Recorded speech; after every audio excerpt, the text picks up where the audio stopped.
Huff, huff. Grr. How did I get into this mess? Oh, Phoenix. That's far enough. You can't run forever. Mr. Phoenix Wright. Oh, it's the judge. Loot him. What? What have I done wrong? I cannot allow you to go on like this. But I'm just a simple defense attorney. Silence! You are no longer worthy of your title. Squish him, Judge. Squish him.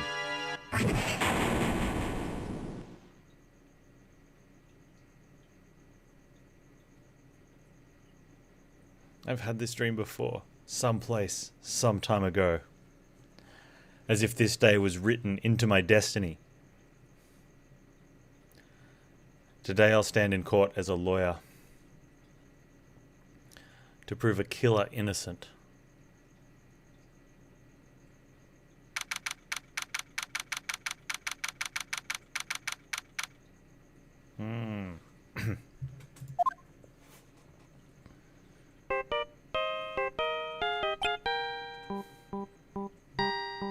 That ringtone, man.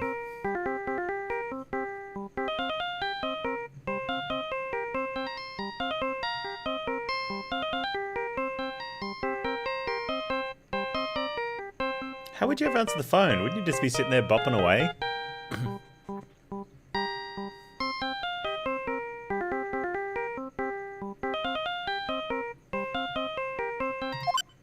Beep.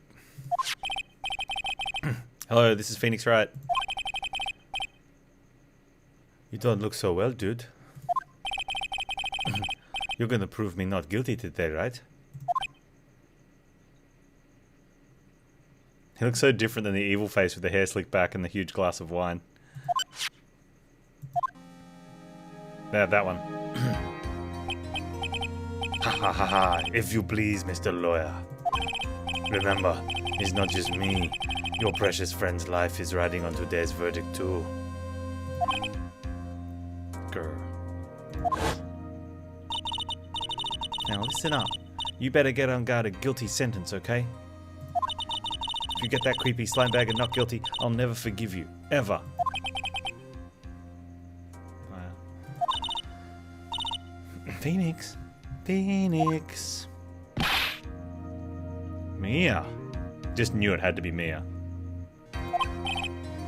Maya, how's Maya? I don't know. You don't know? She hasn't tried to channel me since yesterday.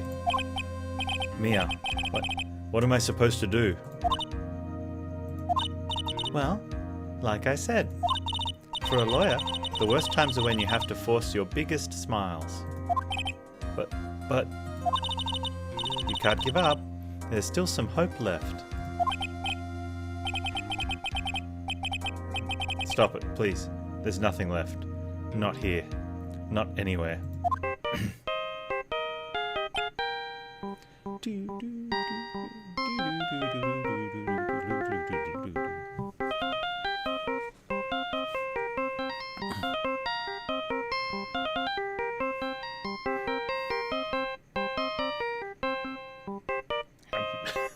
Makes me want to answer the phone less than I already do. Just want to listen to the music.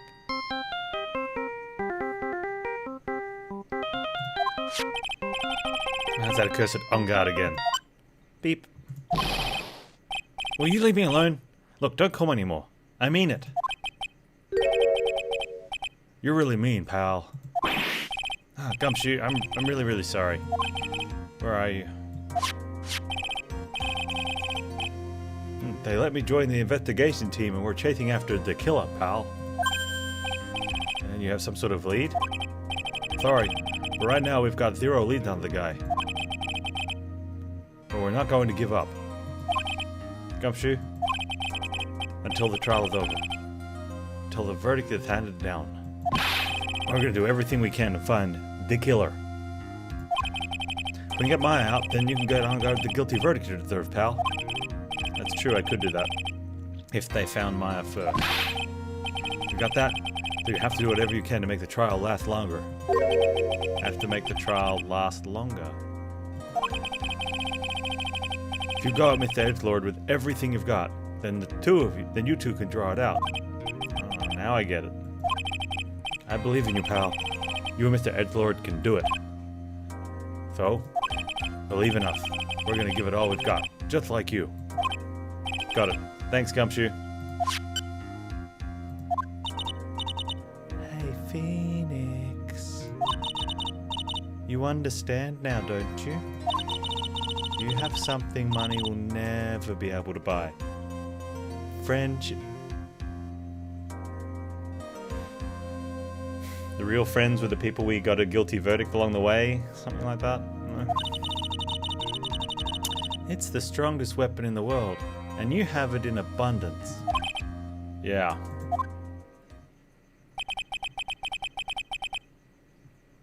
Looks like we're coming to the end. I have to make the trial last as long as I can. Gumshoe will come through. I know it. Gonna do some kneeling.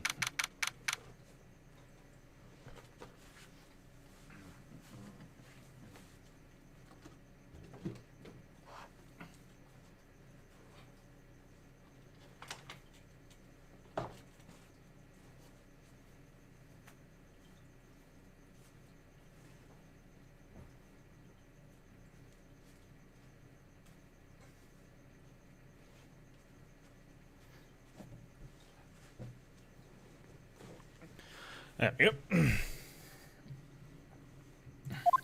Okay.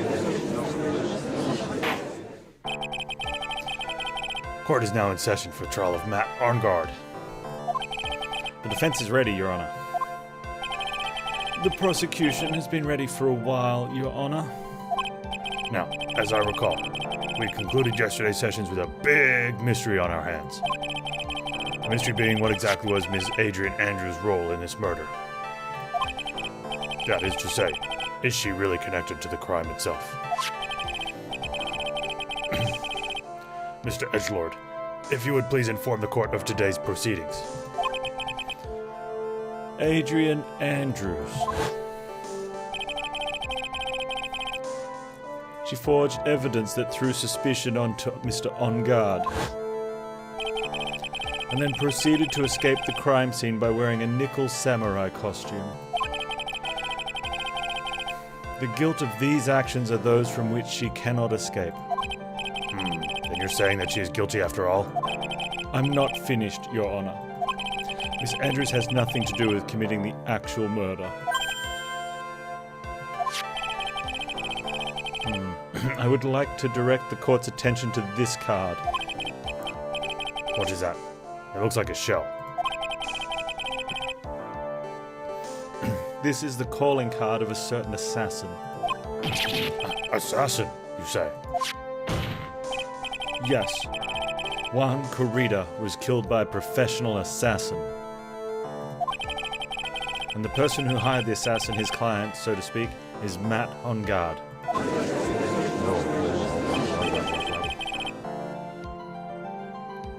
Oh, what a surprising turn of events.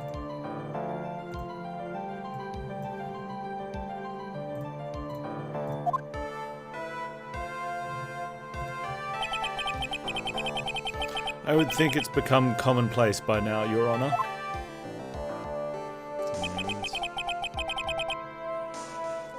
I know what's going on this time. So I know that everything Edgelord has said is true. But we still have to hold out as long as we can. At least until Maya's safe and sound. I wonder how the trial will turn out today.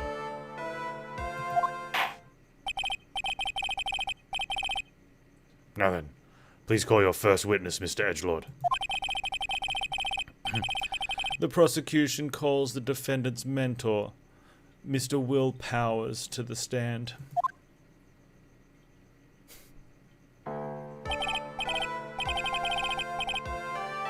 Now then, witness, your name and occupation, please. Okay. I'm, Will Powers. I'm a poor, underpaid action star. And what is your relation to the defendant? Well, I guess I'm sort of a lousy mentor, in a way. Yeah. Mr. Powers, please. You don't need to put yourself down so much. Sorry. Well, but I'm just a kind of nothing sort of guy. On the night of the murder, you visited the defendant's room. Is this correct? Yes. I didn't know that. But you know, I didn't actually get to see Matt when I went.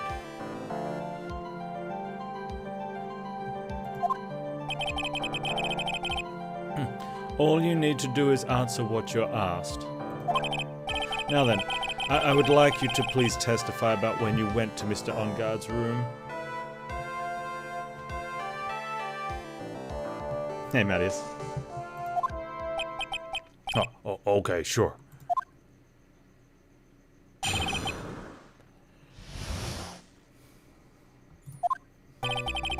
After the award ceremony, I went by myself to Matt's room. I was standing there in front of his room, still in his nickel samurai costume. He was talking with someone at first. I thought it was the bellboy.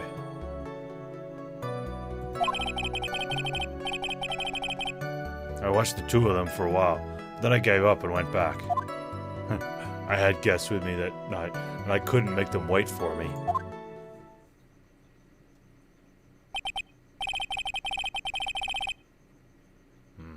Nothing sounds out of place in Mr. Powers' testimony. And talking with the bellboy is no big deal. Well, unless the bellboy's the kidnapper. If one assumes that the person Mr. Onguard was speaking with was an ordinary bellboy, yeah. What are you implying? Well, Mr. Wright, let's have your cross-examination, shall we? Looks like we're in another sticky situation. No comment. Huh? A trap. Can't you smell it, Phoenix? But for us to find out more, we're just going to have to charge in head first, right? Alright, according to Mia, head first. My kind of gal.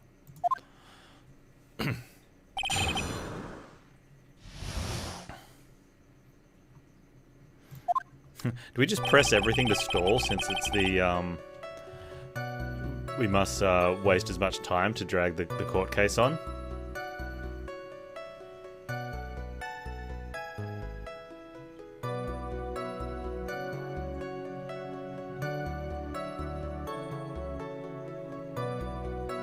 I mean... kinda makes sense. The defendant's room. Why did you go there? Well, I'm his mentor. Like a big brother, sort of, but I wanted to say congrats.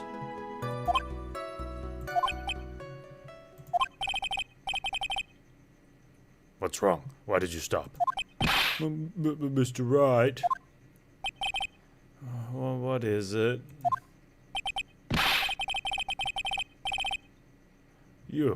You're going to try and trick me into a corner, aren't you?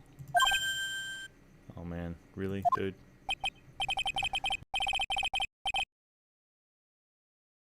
I know I'm just a poor, underpaid action star, but I'm not the killer. No one said you were, Mr. Powers. No, please, don't trick me. Every time you do your lawyer thing, the witness suddenly turns into the bad guy. Every time. Can pressing lead to undesirable outcomes? We haven't had one yet. But I haven't pressed all of them every time. I only pressed all of them some of the times. Witness. I'll personally talk to the defense at a later time. So for now, please kindly cooperate and continue with your testimony. So sorry. So you went to the defendant's room. So you went to the defendant's room and then... Hey, wait a minute. How did I suddenly turn into the bad guy here?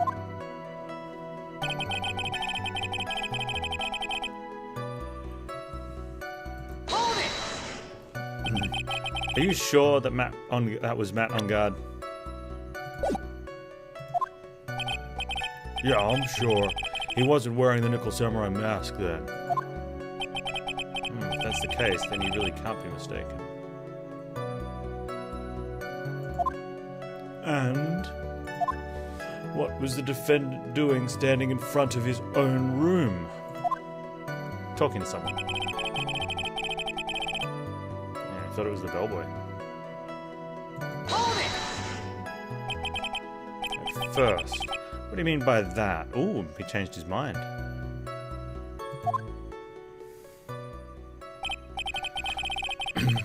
Well, he was in a bellboy-ish uniform, and he had a bottle of juice on a tray. Sounds like an ordinary bellboy to me.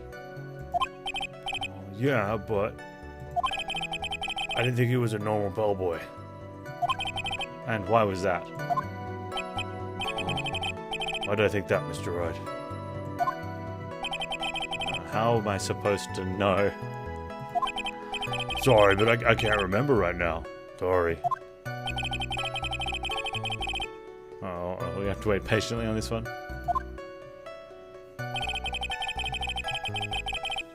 I watched the two of them for a while, but then I gave up and went back.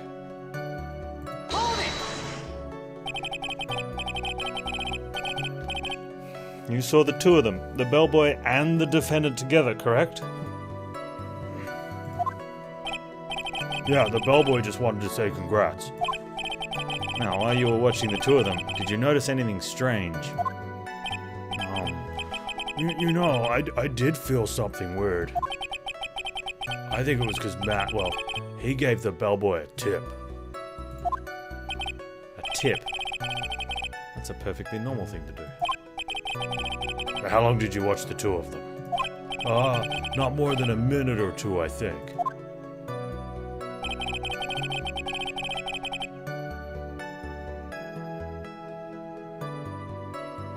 I mean, that's us.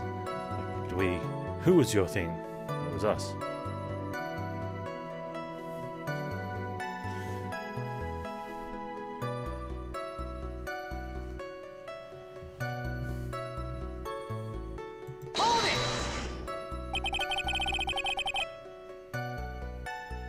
So who are these guests you're talking about?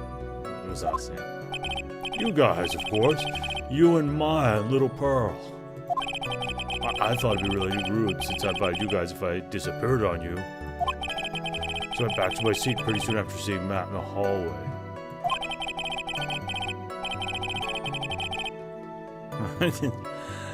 This is likely squeezing water from a stone. It's probably pointless to press further. Do you remember this incident? Did Mr. Powers leave his seat that night? I don't remember that happening at all. Maya was making such a racket in her hyperstate. I ended up focusing on her. I see. In any case, from his story, he probably wasn't gone for very long.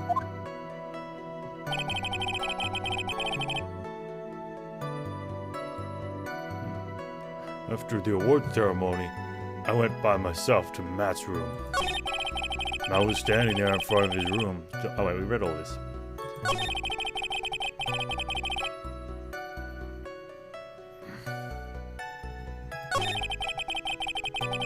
It's all the same stuff.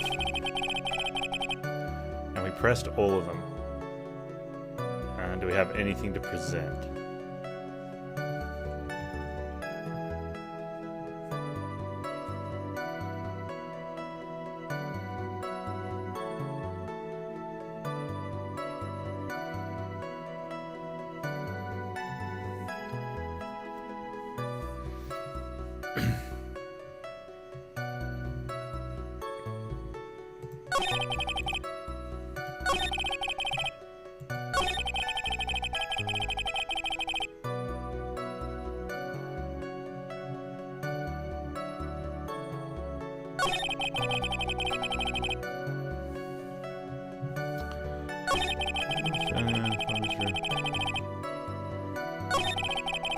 Someone at first is away.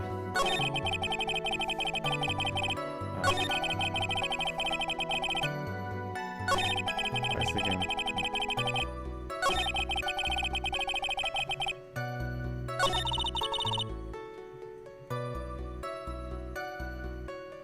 I don't remember anything now.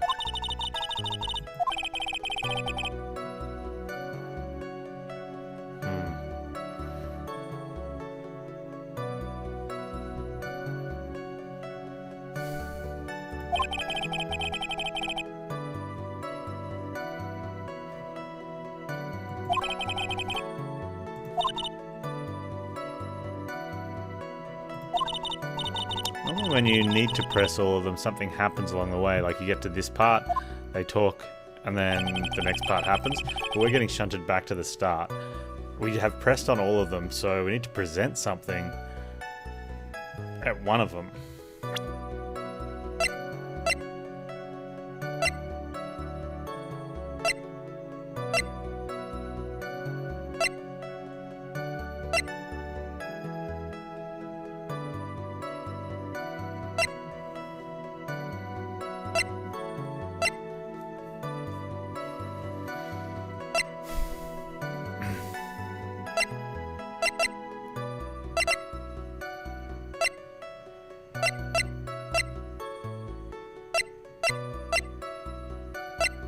We got nothing.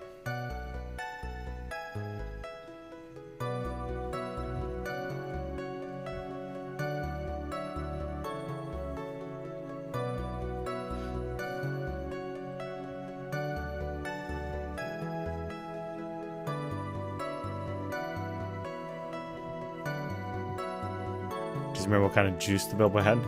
I mean, we present the juice. I think when you present stuff, that's when you can get it wrong, right? Objection!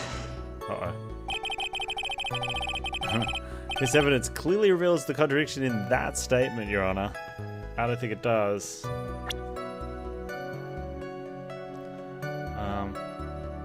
We could just, like, pretend we don't have one. Because I don't even know what statement we're objective to.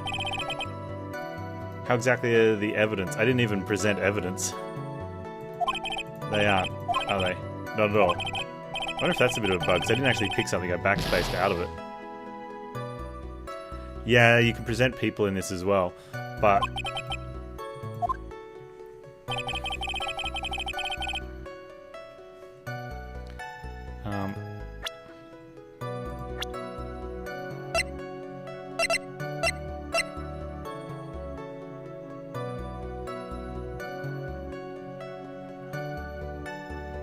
I mean, maybe we could present that guy. Because we know that he's the contract killer, but Phoenix doesn't. I wonder if that'll affect how Phoenix thinks about things.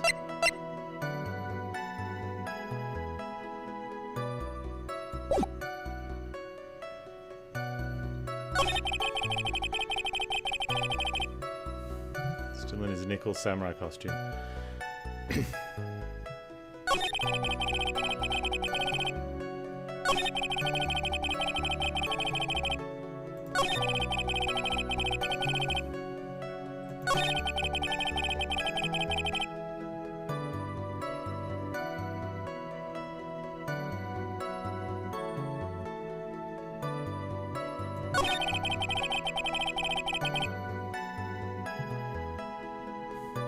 That's us.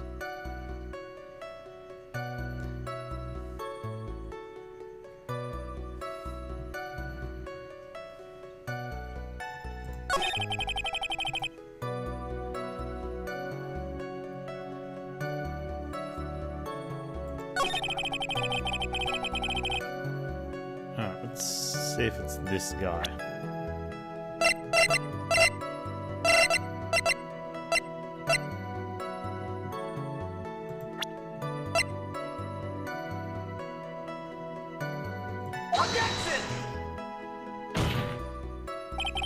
Your Honor, that statement contradicts this evidence.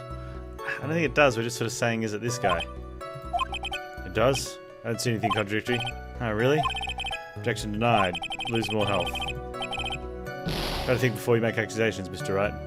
I mean, the best part is, this is the last 2 sections of the last story of the game.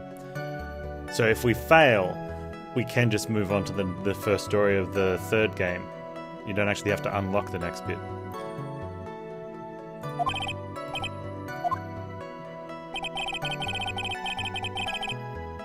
Can we press him and then present? Maybe. We've already done the pressing and there was no presenting amongst it though. Like, we pressed everything.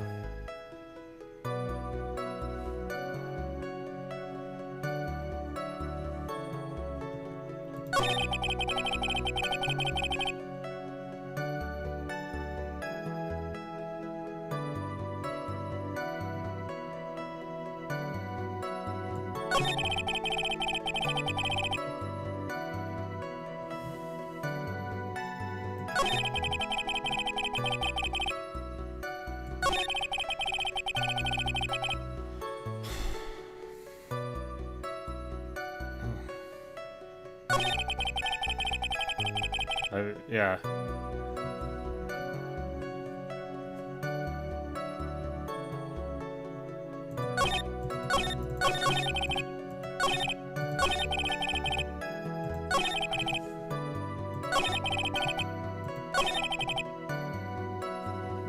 Try again. Press from the beginning.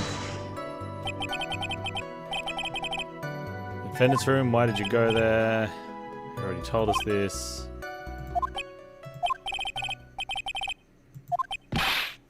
And he asked us about, are we going to try and get him to be the murderer? Poor actor, not the killer.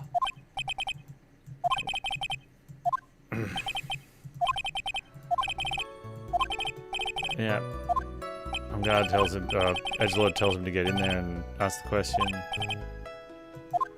Yeah, he's the bad guy.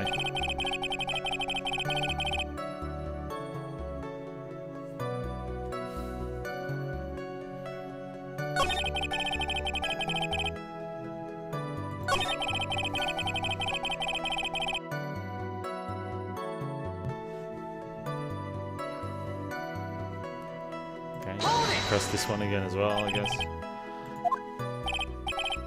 For sure, because he wasn't wearing the mask. And why was he standing in front of his own room? He was talking to someone, he thought it was the bellboy. First, what do you mean by he doesn't think he's a normal bellboy because he can't remember.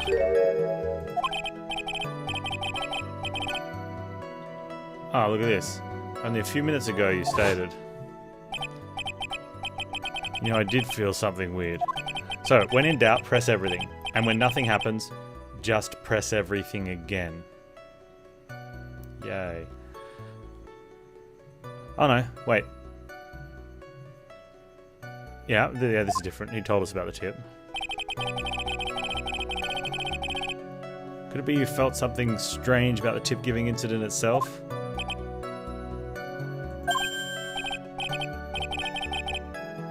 Oh, yeah, that's it. You really know your job. No, we don't.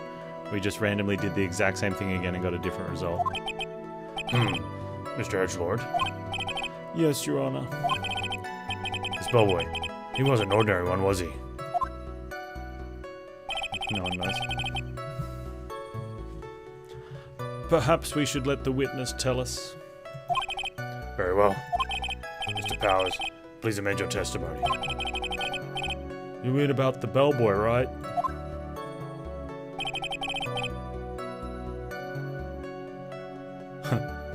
Matt gave the bellboy a tip.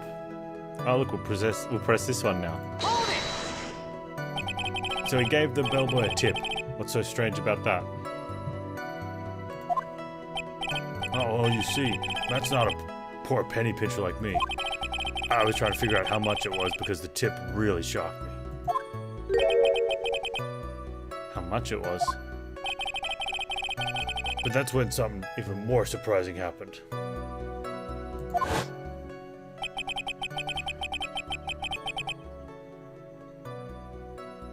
The bellboy was putting the tippy guard in his pocket.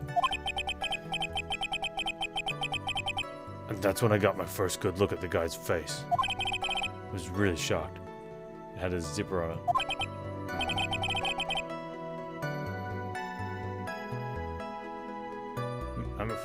I'm afraid I don't follow at all. Sounds like Mr. Powers was surprised twice by this event. I wonder which of his shocking moments I should ask about. The bellboy's face or Unguard's tip? Bellboy's face. Has a zipper on it. What's so shocking about the bellboy's face, Mr. Powers? Oh, he wasn't exactly a boy. More like an old Gramps. I hope you know that discrimination towards old men is a no-no in my court. Shut up, Judge. No, that's not what I meant at all. In the smack middle of the guy's face, there was a line of stitches. A line of stitches? Hey, Mr. Set, why am I online? Because I stream. At this time of day. Like, every day. For the past couple of years. Bar 9000, how you doing? Why am I hey Kerbo, why am I breathing? Yeah, it's like part of my everyday life. I breathe in and I breathe out. I had something to eat before. What time do I start? Most days it's an hour ago. Monday it's 3 hours ago. Alright, let's back to why I'm doing what I do every day and back to actually doing what I do every day. Yeah, and it went straight from the tippy top of his head to the bottom of his chin. Almost like if that thread snapped, all the stuff in his head would come spilling out. Ah. He was there, at Unguard's house. He was at Unguard's house. He was that butler. What is it, Mr. Wright? Nothing, Your Honor. So that means Unguard was talking with Tequila then. If that fact would be exposed, Unguard would be declared guilty in a blink.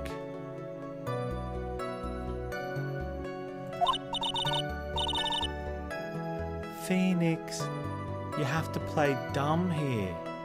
Pretend you don't know anything. Nah, it's because it doesn't matter, Dr. Danger. Like, no one cares. It's like when I put no back seating as the only thing in the stream title and no one cares.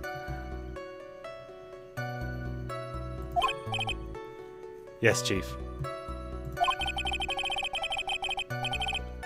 Are you sure you don't have anything you would like to say, Mr. Wright? Huh? What did you say, Your Honor? Nothing. Mr. Wright, nothing. We're just going around and around in circles. Now then, Mr. Powers.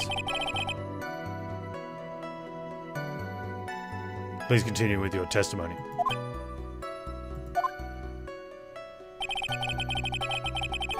I watched the two of them for a while, but then I gave up and went back. I guess that I couldn't wait for me. You told us we had to play dumb.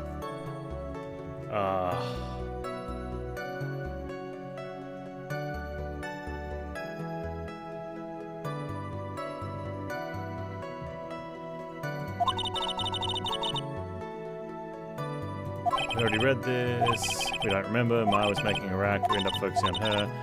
From his story, probably wasn't gone very long. And we move on to the next part of the story. No, we go back to here again.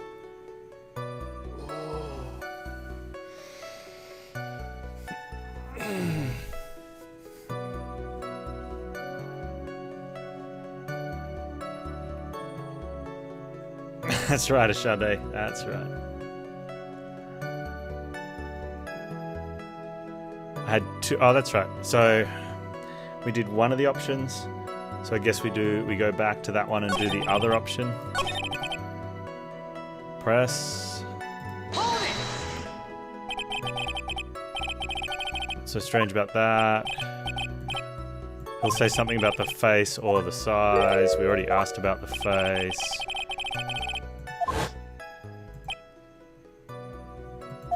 Ba ba ba ba ba ba.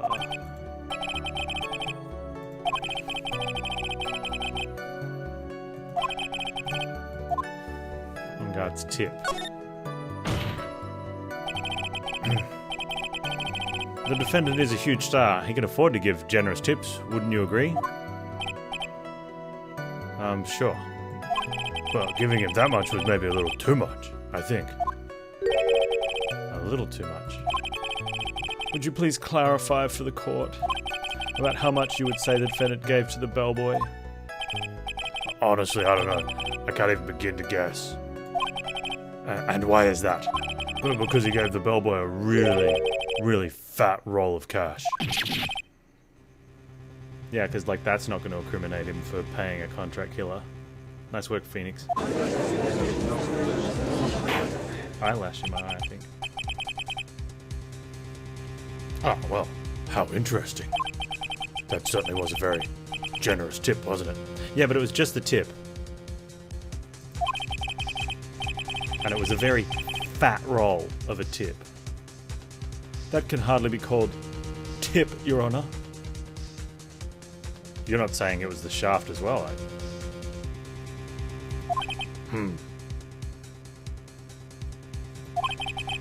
The judge is beginning to look awfully suspicious of us. I mean, we're trying to waste time. So, we do what we're told and we're supposed to waste time. Or we go, the judge will think it's weird, so we raise an objection and then don't have one. We're kind of playing as Phoenix, the do I, don't I, am I going to get caught?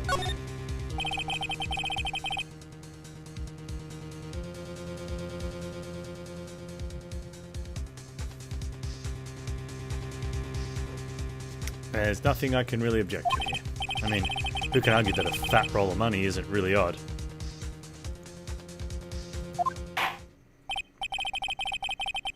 What would be odd would be a thin roll of cash, right?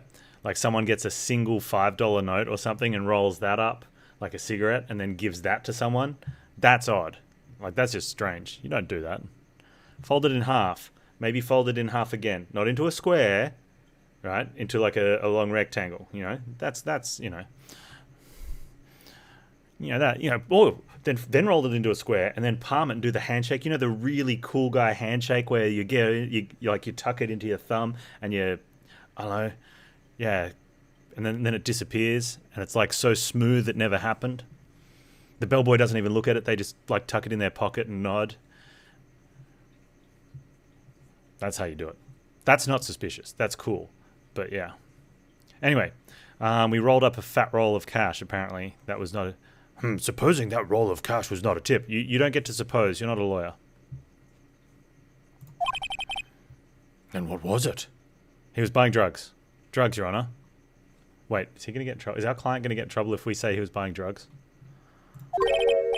Payment, Your Honor.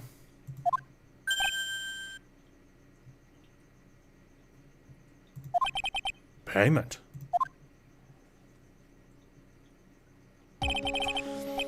Isn't it obvious? For the murder of one corrida. Then the bellboy the witness saw. Yes, he was the assassin.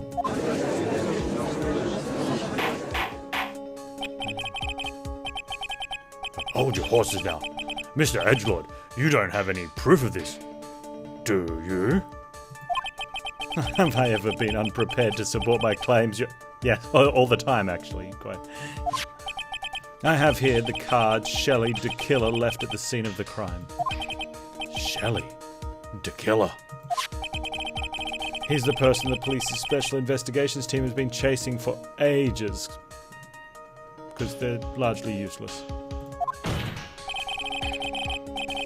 I'm certain the person the witness saw was this very assassin, Shelley the killer.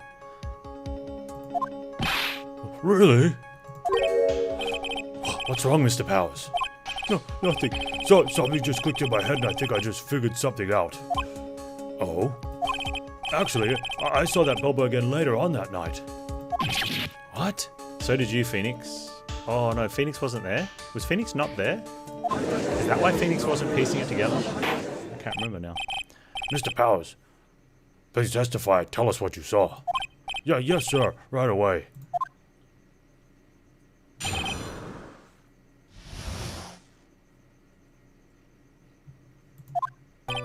This time, I was in that hallway because I had to go to the bathroom. And that's when that bellboy I saw earlier came out of the room. Of course, when I say room, I mean Juan Carita's room. Now that I think about it, that bellboy did seem kind of out of place.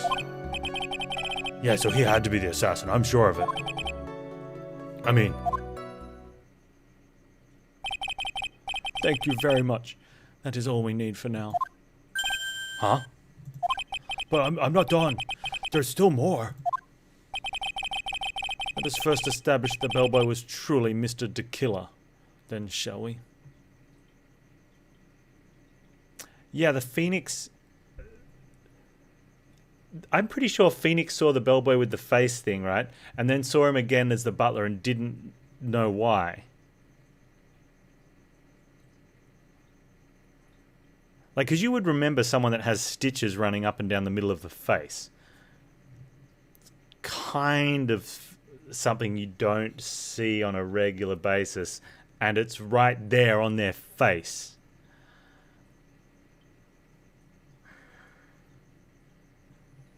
It is not, Mattias. So the bellboy came out of the victim's room. And if that bellboy really was the assassin, then I think the answer is fairly obvious. That would be correct, Your Honor. He didn't give the answer. Well, no, it would be correct. The answer is obvious. Maybe that's what he's saying. Well, Mr. Wright, I believe it's your turn to entertain and make us laugh. Now dance, monkey. Aww. Ha ha ha ha ha ha ha ha. I have spiky hair? Ha ha. This is no laughing matter, Phoenix. Remember, head first. Best voice line ever from Mia. Head first.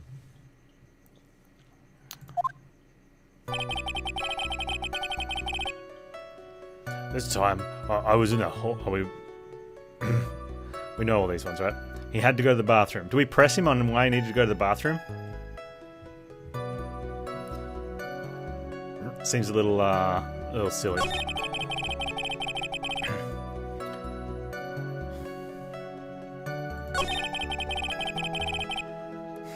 I wonder if we present the bellboy's profile now.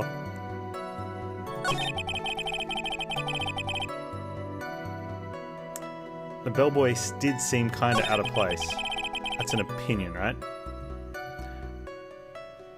The other ones are all factual things.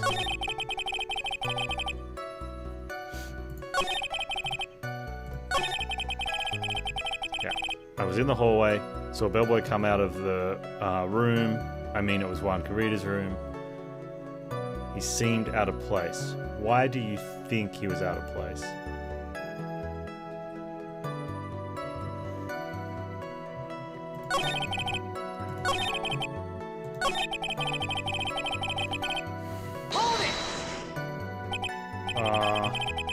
Maybe one day you can ask Mrs. Valkyrie about that, Valkyrie. She can explain it to you.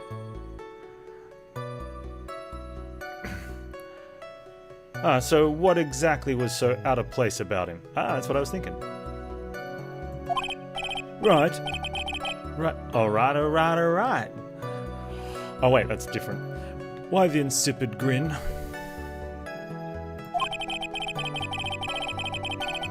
Maybe because I have no idea what damaging thing he's gonna say next.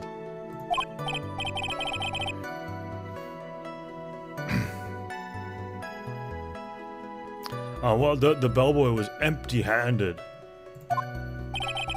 Empty-handed. That bellboy was one of those room service people, right?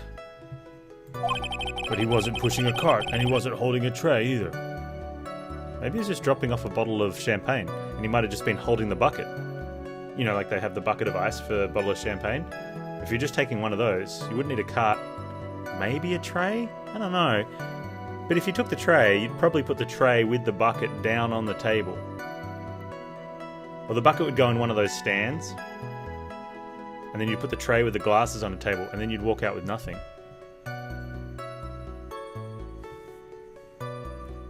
I said in future. I didn't say today.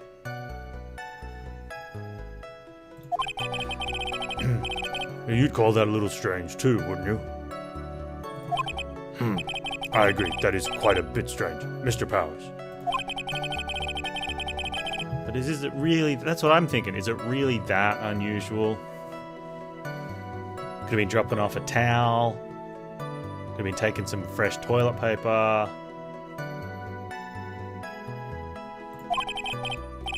What should I do? Should I let Mr. Powers slide or... try to pull a fast one? If we let it slide... So here's the problem. You probably should let it slide. But we'll be back in the position where we don't know what we're doing because the game's trying to get a bit too fancy here. This is feeling very 1-5. Everything was going great in this second game with all these episodes until now.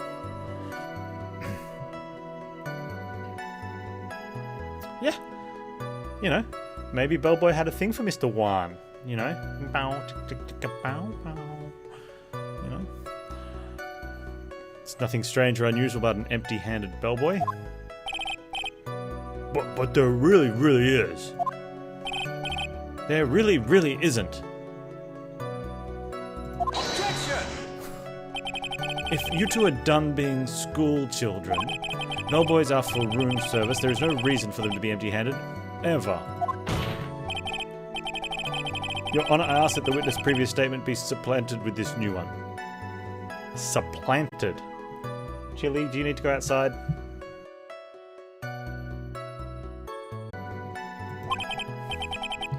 Edgelord. You're going to do whatever you can to make the bellboy look suspicious.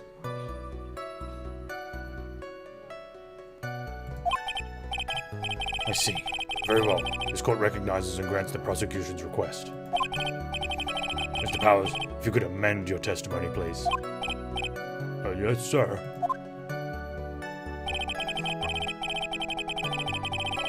I thought it was kind of strange for a bellboy to come out of a guest room empty-handed. Alright.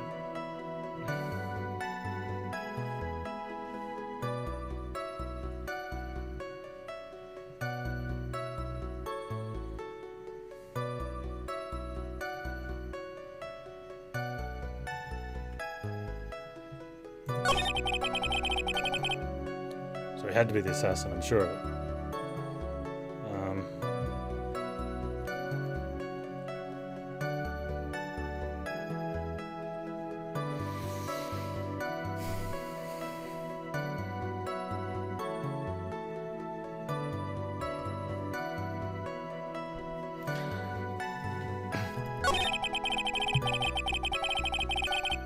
It's got to be something with this sentence, right?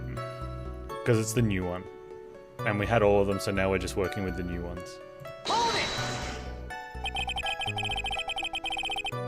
So you're saying that it's suspicious for him to be empty-handed, which is what we just spent the last few minutes working out and making you re-put into testimony. You're really suspicious. I mean, when I first saw the bellboy,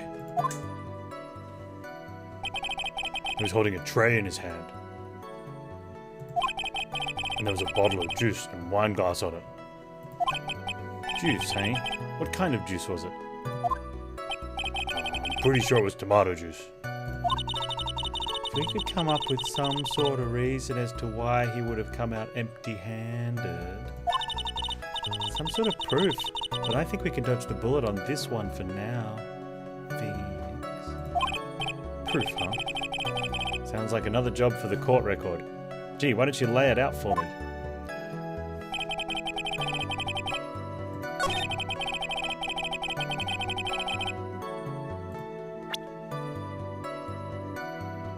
there's the wine glass. Was it this wine glass? Almost doesn't make sense.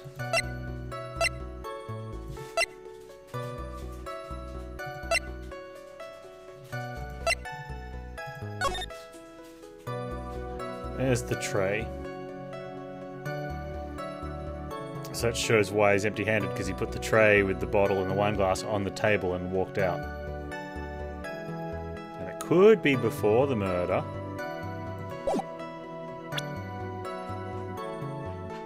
Objection! Mr. Powers. Yes. You're easily influenced by other people's words, aren't you? As soon as you... Yeah, see, like he's implying guilt. Aren't you? That's why you don't use that. You don't say, aren't you? If you're being genuine, you're like, are you easily? But when you're a lawyer and you want to try and force someone to answer you, aren't you? Dirty Phoenix. As soon as you heard the bellboy might have been the killer, you got caught up in believing it must be true. But, isn't he really suspicious? He's got all those stitches, and... So, a baseball has stitches. That's terrible, Phoenix. Are you saying all baseballs are suspicious because they have They did like we talked about this, they did like 4 really excellent sections. And then I think they were out to lunch, and like Bob from Bad Ideas snuck in and wrote the finish to the game.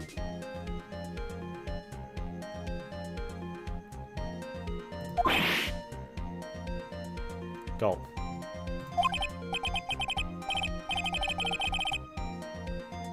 Well, I mean, what about him being empty-handed? I would like to ask the court to please take a look here.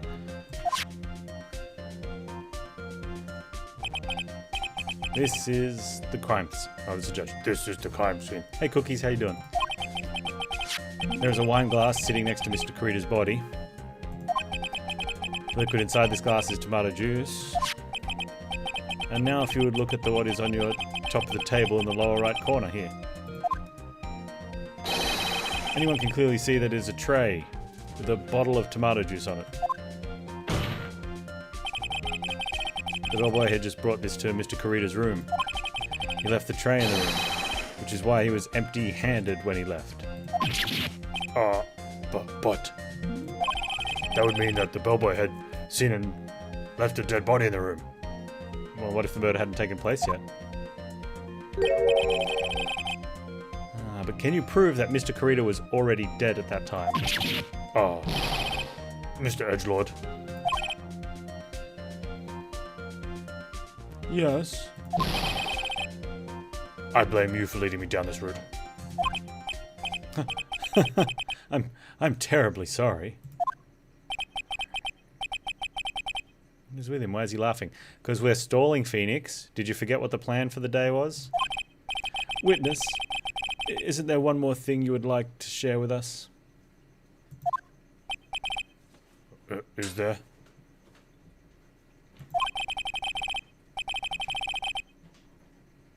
The bellboy was empty-handed. Or should I say, empty-hand. Ed? I recall you had something interesting to say about his hands. Oh yeah, I almost forgot. Huh? What? That bellboy. He was wearing gloves. Gloves. Yeah, pitch black leather ones. All the other bellboys don't wear gloves like that, right? Black leather gloves. Why didn't you mention them earlier? Sorry, it slipped my mind. Boy, does this make the bellboy look really suspicious. Alright, gotta focus. Can't get lax here. So what if he had gloves? A lot of bellboys wear gloves. Come on, Mr. Wright. That bellboy was wearing black leather ones. So? A football is made of serious... Oh, God, who wrote this rubbish? Are you saying all footballs are suspicious because they are made of leather?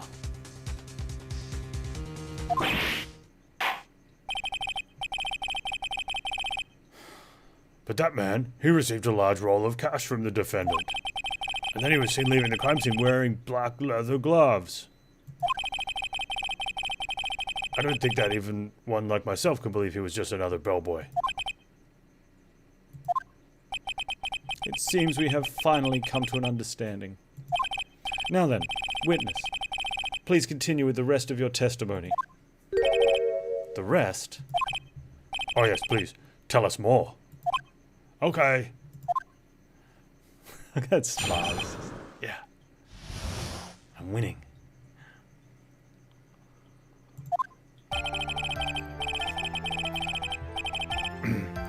After leaving Juan's room, the bellboy went and knocked on Matt's door just like that. He gave something to the person inside. Then the old guy just left, without even going into the room. After that, I went to the bathroom, then back to my seat.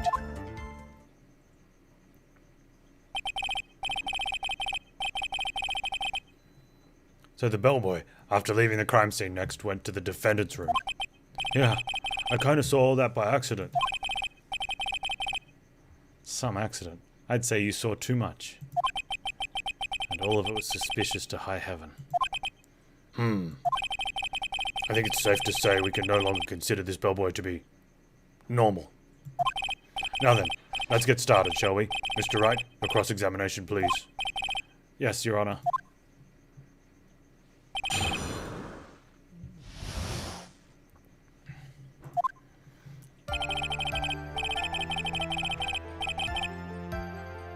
So this is weird.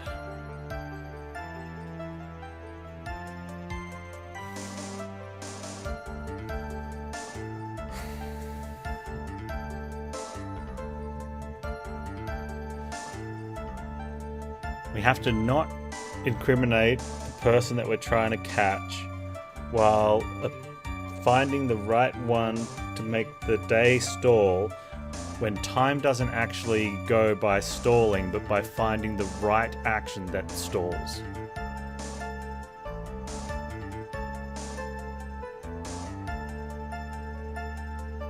After leaving Juan's room, bellboy went and knocked on Matt's door. He gave something to the person inside. That's potential.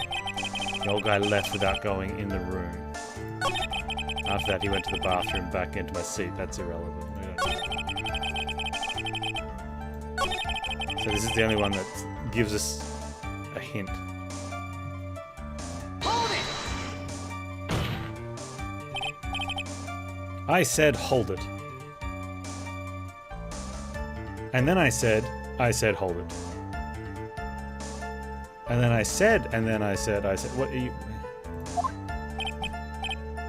Oh, okay. That's better. Ahem. What kind of statement is that? Please elaborate and give us a few more details.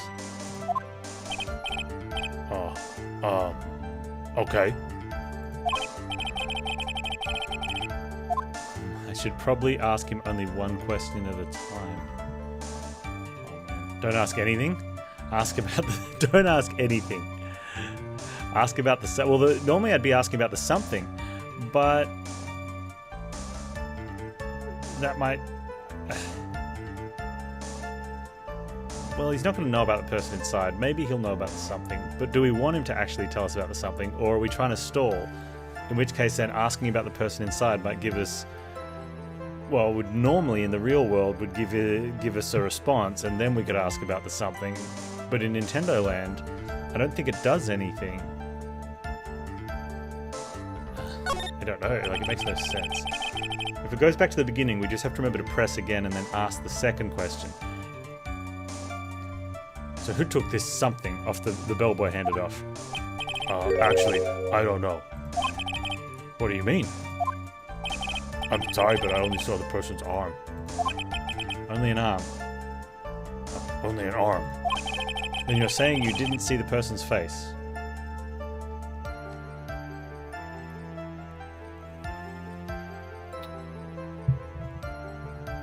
on what planet and what definition can you see someone's face on their arm? Oh, maybe they had a tattoo of themselves on their arm, and that's how you could see their face when someone says, I only saw their arm. Yes, he's saying he didn't see the face. He said clearly, I only saw the arm.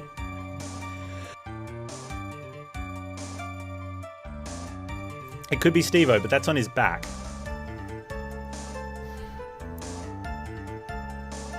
Hey man without hair, you've arrived here to party, and so has War Master Khan. Did you guys carpool at least?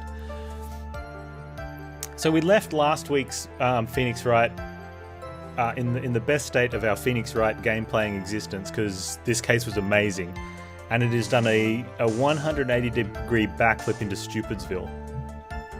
The chariot pulled even better. Like it's very quickly approaching the poor level of episode 1.5.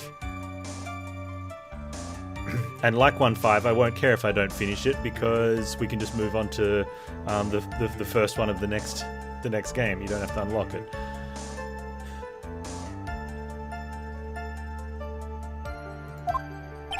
Yeah.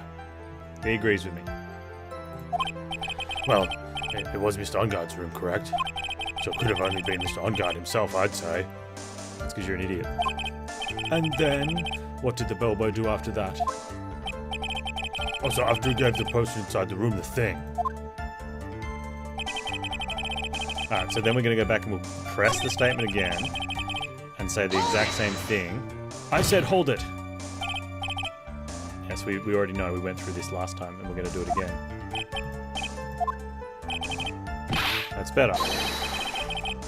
Now, Phoenix, are you going to mention that basketballs are also leather, but they don't have stitches? So they're suspicious, but not as suspicious as a baseball, which has stitches, but it's not really leather? Or, he did say it was black leather gloves, and, like, bowling balls are usually, I mean, nowadays they're all multicolored stuff, but the old bowling balls were all black, so maybe they're suspicious. How about that, Phoenix? Oh, you won't do that one, that's racist. Sorry, my bad. It's because they're bowling. You know, you're not allowed to pick on bowlers as a minority.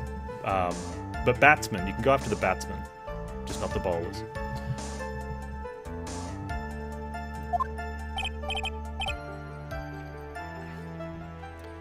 The ending of the case is pretty satisfying. What, because it's over?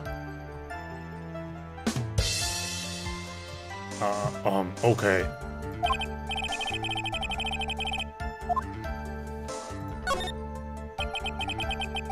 He gave something to this person. Panz pat on the back. Yeah. And what was this something? If I remembered what it was, I wouldn't be calling it a something, would I? But this implies that something was removed from the scene of the crime. This also implies that he wasn't empty-handed, which was a whole, 10-minute debacle over whether a bellboy was allowed to be empty-handed or not. How could he give him something if his hands were empty? And why did they, open a grand inquiry as to whether or not it's, makes for a suspicious bellboy to be empty-handed when he actually wasn't? Are you sure you really can't remember, Mr. Powers? I think it was something kind of small. I would like to summarize the testimony up to this point, if you don't mind. The bellboy was seen leaving the room empty-handed with something in his hands to give. The bellboy was seen empty-handed with something rather small in his hand that we couldn't see because his hands was empty, not because it was really small, that he did or didn't give to a hand that we saw the arm of, but not the face. Because there's no faces on arms unless you're Steve-O, and that's a back. If you don't mind. Alright, Ashande. Thanks for hanging out. When the bellboy left the crime scene, he immediately went to the defendant's room. There, he handed a small item of some sort to the person inside. As for the person who received the item, All you could see was the person's arm. Yes. Oh, it was just like that. Mr. Edgelord, is all this really important? Of course, Your Honor. I think this is of the utmost importance. This is when whatever was removed from the crime scene was handed over to the client. Mr. Powers, please try to remember what it was the bellboy handed off. Well, let's see. Yeah, I think it was... No. If you remember, please add it to your testimony. Yeah, yes, sir.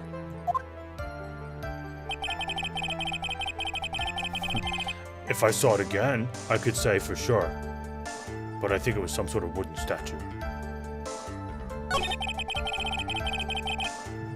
Okay, so we're going to press the wooden statue, I guess.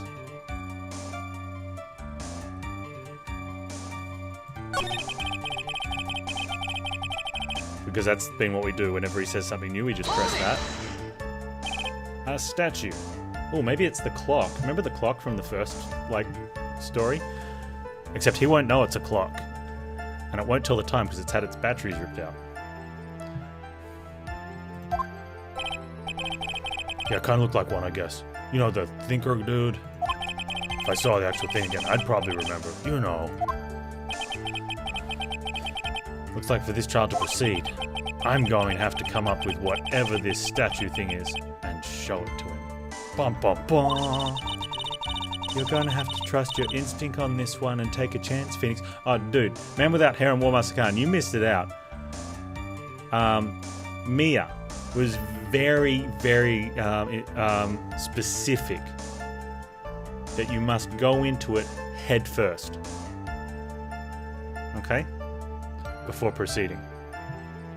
Extremely clear. Those were her exact words.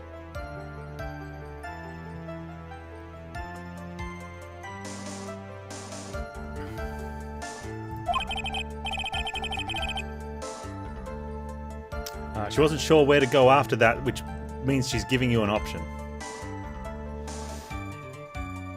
Well, Mr. Powers, let's continue with your testimony.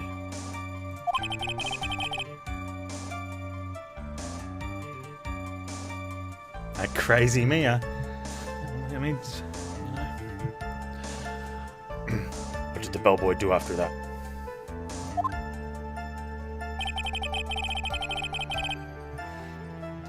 And the old guy just left without even going into the room. Okay, so do we have something in the court thing? Do we have a wooden statue? I can't remember because it was... Was it the button? Was this the wooden statue? Wait.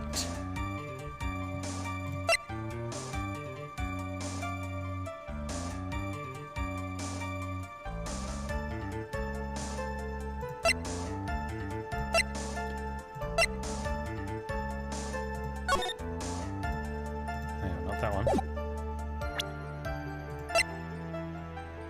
Where's the photo of the hallway?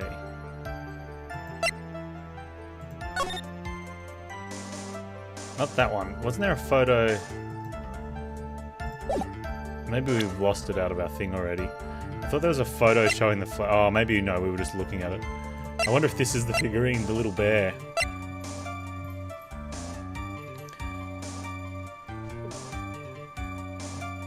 Which was in the hidden room, and I think Maya had put it from outside the room, had put it through the cat flap to the outside of the room.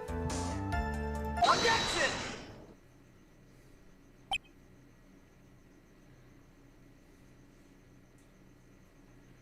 Ah, there's lots of bears. There was a different bear in that hallway, yeah. The dude received lots of bears as gifts.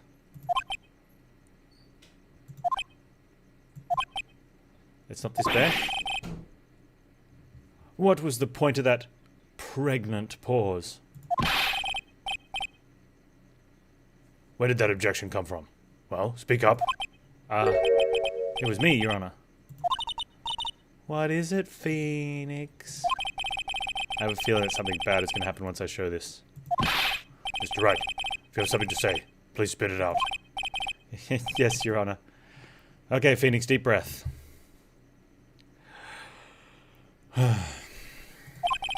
Mr. Powers, the something you saw. Was it this item? Oh, hey, that's it. Objection, leading the witness. That has to be leading the witness, right? That thing you can't remember, but you've kind of vaguely described. Is this it? Oh, yeah, that's it. Yeah. We got him, Phoenix. We got away with it. Wait, did I say that up? Oh, hey, that's it. Yeah, that's the something. Wow, Mr. Wright, you really figured it out.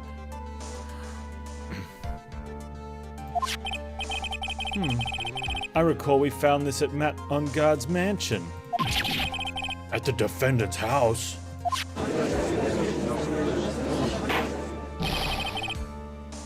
What does this mean? What do you mean, what does this mean? It's simple, Your Honor. Shelley the killer assassinated Juan Carita in his room, and then he stole this wooden bear from the scene of the crime. Then the bear being found at Mr. Onguard's mansion would mean... It goes without saying, Your Honor.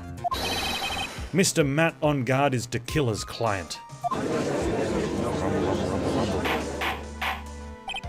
Order, I said order! Mr. Wright, this is a most unfortunate turn of events for you, that you displayed the very thing that is going to get your client convicted. Yeah, that's a shame. Yeah. Sorry, Mia. No, it's alright. Your judgment was sound. Actually, I figured the bear would come up.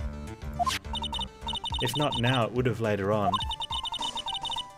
Even if you hadn't shown at the court, I'm sure your friend Edgeworld would have. I almost forgot that he knew about it too. Yeah. I think it is clear that there is no need for us to continue this trial. I can't let this happen. I have to do something. There has to be something we overlooked. Your Honor, a minute, please. Yes, Mr. Wright. There are still a few points left that we have not fully explored. What are you trying to pull? Hey, remember that hair? What are you trying to pull? Oh, well, we can't have that. My Pepe. Stop pulling your Pepe. All right, Mr. Wright, what questionable point would you like to explore further?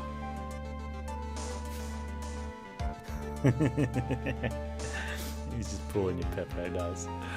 Powers' testimony, the person who received the bear, or the bear itself. I don't want to go over Powers' testimony again, ever. Safe word for spoilers in chat. Is this the last episode we see Mr. Powers? Please tell me he doesn't come back in Game 3.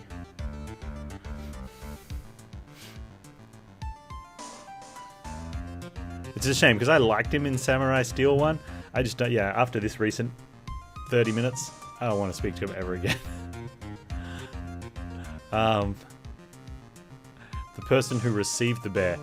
We didn't get a face from the person, so what if it was Miss Andrews? Adrian. Yeah, Miss Adrian Andrews. There was one thing in Mr. Powers' testimony that was very unclear, and that is the identity of the person who received the bear. He gave something to the person inside the room. I'm sorry, but I only saw the person's arm. As long as we don't know who it was that took the bear, we can't be sure. He's going to tell us the arm was the metal costume arm, isn't he? Either that or he just farted. No, I mean, he could have been pulling his Pepe. What is it, Mr. Powers? If you're going to scream like that, then at least give us good reason why. Oh yeah. Sorry. Actually. So I remembered. I remembered who took the bear. What? Really? I mean, I only saw his arm. But But the arm. It was the nickel samurai's arm, I swear it.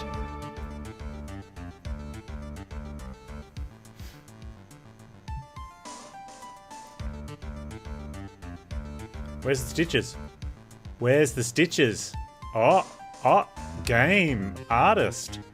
Oh, who dropped the ball here? Oh, HD remake needs a remake.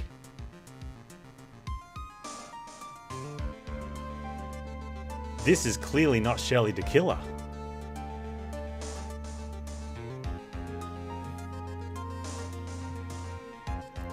Also, we know that Miss Adrian Andrews was wearing this outfit, so it could be her hand. Well, I mean, we know it's not, but that's what we're going to have to try and prove, I guess. Can't wait for the accurate HD remake. Yeah, they need to change the photo in the other one as well, where the girl was facing the wrong way, was standing in the wrong spot. The one that was the sister of the nurse or something. Yeah. Although if she is standing in the right spot facing the wrong way, we don't get to see her in the costume. She looked good in that costume. Anyway. Evidence doesn't mean a thing, that's right. This so-called evidence, you know, fabricated, it's been photoshopped, and they forgot to stitch him up. In attempting to stitch him up, they didn't stitch him up. Anyway. You've got to be kidding. Are you sure of that, Mr. Powers? Yeah, I'm sure it was a nickel samurai.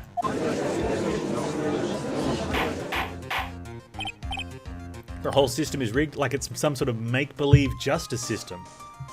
I know, right? What sort of kangaroo court is this?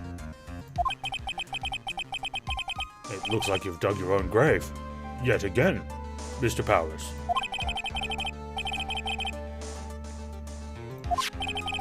So the person who took this little bear was the Nickel Samurai. And as we all know, Matt Ongard is the Nickel Samurai. And as we're being led through this terrible melodrama, we will eventually tell them, oh, but wait. In her testimony, she said she was wearing the Nickel Samurai outfit. Thanks to the defense, we've made that all the clearer. Yeah, for now. What am I supposed to do now? Mia, I'm stupid. I've forgotten what my own defense brought up only yesterday, because I'm a moron. You don't have time to act lost. You've got to find another angle to attack this from.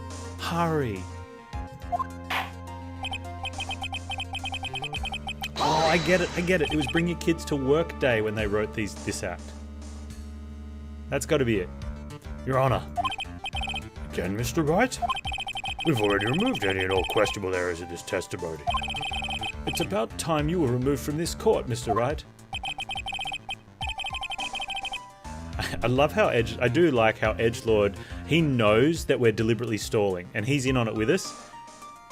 But he's staying in character and just just ripping us to shreds in front of the judge and loving it instead of trying to go with it.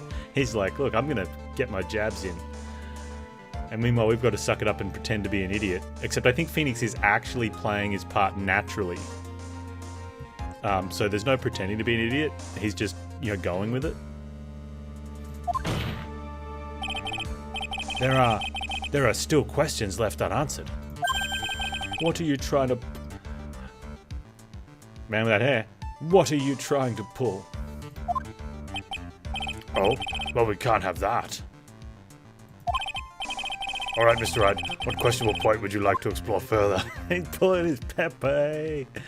The person who received the bear for the second time.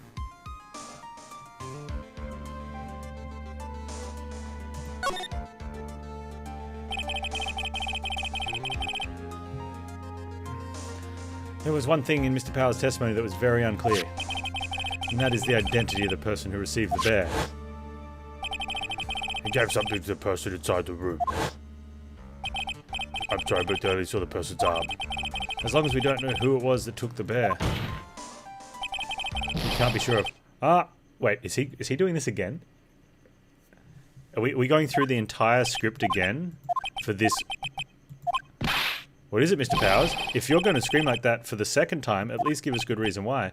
Sorry, actually, so I remembered the person who took the bear was wearing the Nicholas. Wow. Holy crap, they're actually looping this again because we picked it? I was presenting the bear as the person who received it to say that we don't know whose arm was inside the costume. And it just does the exact same dialogue, and they're all amazed and surprised for the first time ever for the second time. And we've dug our own grave again. No wonder you're losing count, you're living Groundhog Day. No, I want to present the profile of Adrian Andrews or something, because she said she was wearing the... Now we've got to ask Mia for help again, and she's going to tell us we don't have time. We've got to find another angle. Your Honor. Again, Mr. Wright. Yeah, we've already... No, it's about time we were removed again. Same joke twice, Edgelord. Not cool.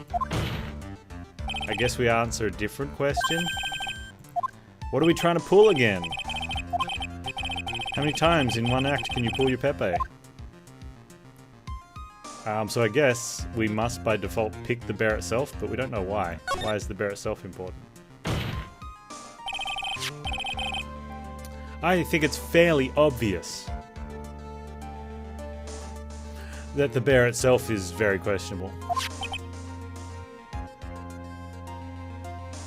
Edgelord's like, what? Judge is like, the bear? Mr. Wright, it's just a bear. Are you sure you weren't going to ask about the person who accepted the bear and then, tell us about the costume? This was found at Mr. On-Guard's mansion. However, Mr. On-Guard was arrested at the hotel that night. Ooh, that's a good one. Let's open up the bear? Yeah, let's cut it open. It is wooden though, so it's probably just wood inside. Which means that since the murder had occurred, he has not had a chance to go home. Oh. I think Your Honor has already figured out what I'm trying to say. The bear was given to someone else who's framing him. It's not possible that it was Mr. On-Guard who took the bear to his mansion. Why? That's very true. We didn't consider that point, Mr. Wright. There was no way, time-wise, for the defendant to have taken this bear home. Whew, disaster averted this is. Objection. You haven't gotten the best of me yet, Mr. Wright. Huh? I remember it clear as day. I remember what you muttered to yourself at On-Guard's mansion. We have this area completely surrounded. There is no way for him to escape. I can't believe it. That butler. All this time he was the killer. The killer and On-Guard were working together, so to speak. And the killer was hiding at On-Guard's mansion as its butler. What? A bold move. The bear figurine was brought back to On-Guard mansion by the killer himself. When it looked like he was about to be arrested, On-Guard had him do so. I assume because it would have been bad had the police found it during their investigation.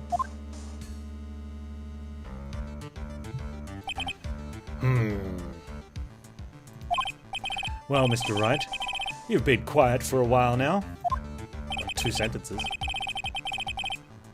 This is too much. Is there anything I can attack at all? I think we've heard enough. We now know why this bear figurine was at the defendant's mansion. As well as who it was that received the bear from the assassin in his room. No, it was someone wearing a costume arm. It could be anyone. Literally anyone on the planet. I mean, almost literally. Literally the way it's used in today's format, I guess. Everything has become clear. The client who hired the assassin to commit the murder was Matt On-Guard. I see no reason for this trial to continue. Therefore, I will now hand down my verdict. Thank you, Your Honor, for your understanding. You see, Mr. Wright, you could not win against the truth, could you? It would seem not, because I wasn't allowed to tell the truth. I knew it would turn out this way. After all, what Edgelord stated is the truth. Any last objections, Mr. Wright? Well, do I? What should I do? I mean, we have to raise an objection. There's no other choice. There is only one way for me to drag this trial out, and that is present Adrian Andrews' profile and hope that he says she could have received the bear. The only thing I have is this one dirty trick. What's a dirty trick? Tricks are what whores do. I am going to perform an illusion. Right, now we have these two reasons to believe my client is the assassin's client. Reason number one, he accepted the bear figurine from the assassin. Reason number two, that very same figurine was found at On Guard Mansion. By the way, Adrian Andrews probably has access to the mansion. However, especially if there's a butler there, because butler would let her in, it is possible this is all the work of a certain other person. What are you saying? Man, if I wasn't even going to... I'd already picked that I was going to present Adrian's file, but they've said person. What am I saying is, it's possible a different person is Tequila's real client. The real client? Oh yeah, Adrian Andrews could be hiring Tequila to make our client look bad. Tisk, tisk. Is this all you have? Now then, Mr. Wright. Now then, Mr. Wright, let's hear your theory.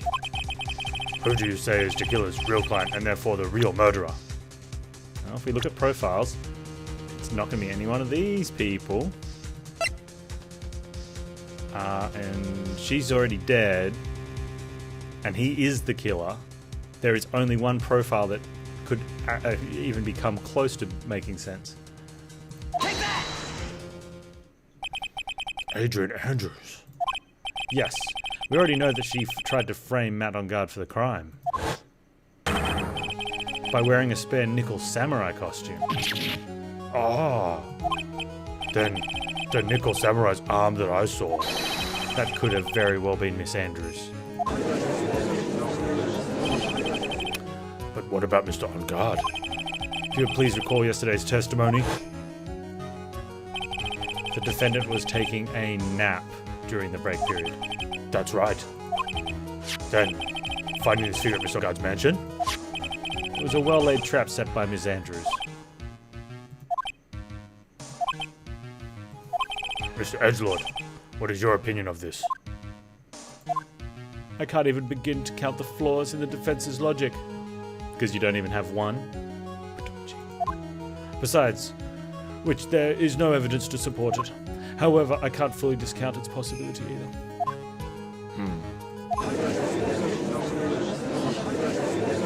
What is with this trial?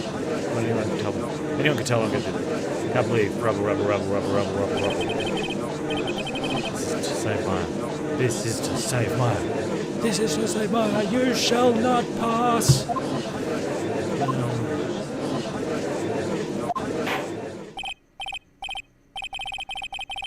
All disruptive parties will be forced to leave the courtroom. I would say there was a lot of rabble. That's fair. Judge got angry because lots of rabble. For the benefit of the defense, I'm willing to play along with his what-if game. His what-if game, Mr. Edgelord? The prosecution is prepared to challenge the defense's theory. Nice. Mr. Wright, even you must have thought it strange and wondered. Why would the criminal want this little wooden bear? He's right. The killer did specially bring that bear to On Guard right away. Why do you ask? Is there something special about it? Absolutely. And I'm sure that once the court knows its significance, the true killer's identity will become crystal clear. Your Honor, the prosecution calls upon a witness who will clear all doubts against Miss Andrews. Who would that be? It's quite simple, Your Honor. Miss Adrian Andrews herself. Rabble. I see. Well then, court will take a short recess. 10 minutes. Prosecution will prepare its witness in that time. Yes, Your Honor.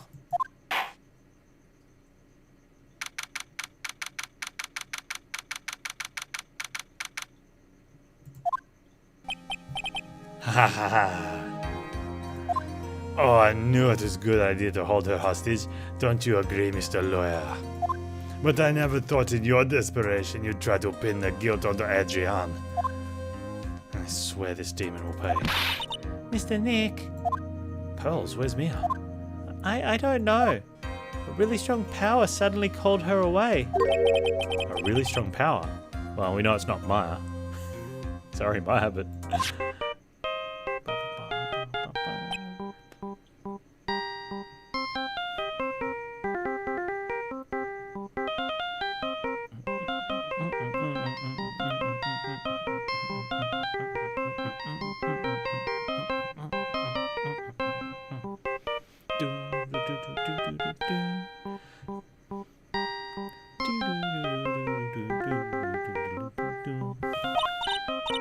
Mr. Nick, your phone is... Shh!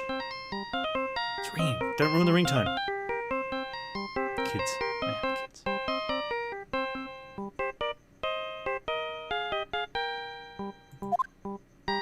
Oh, it's from Gumshoe? Maybe we let it ring the bell.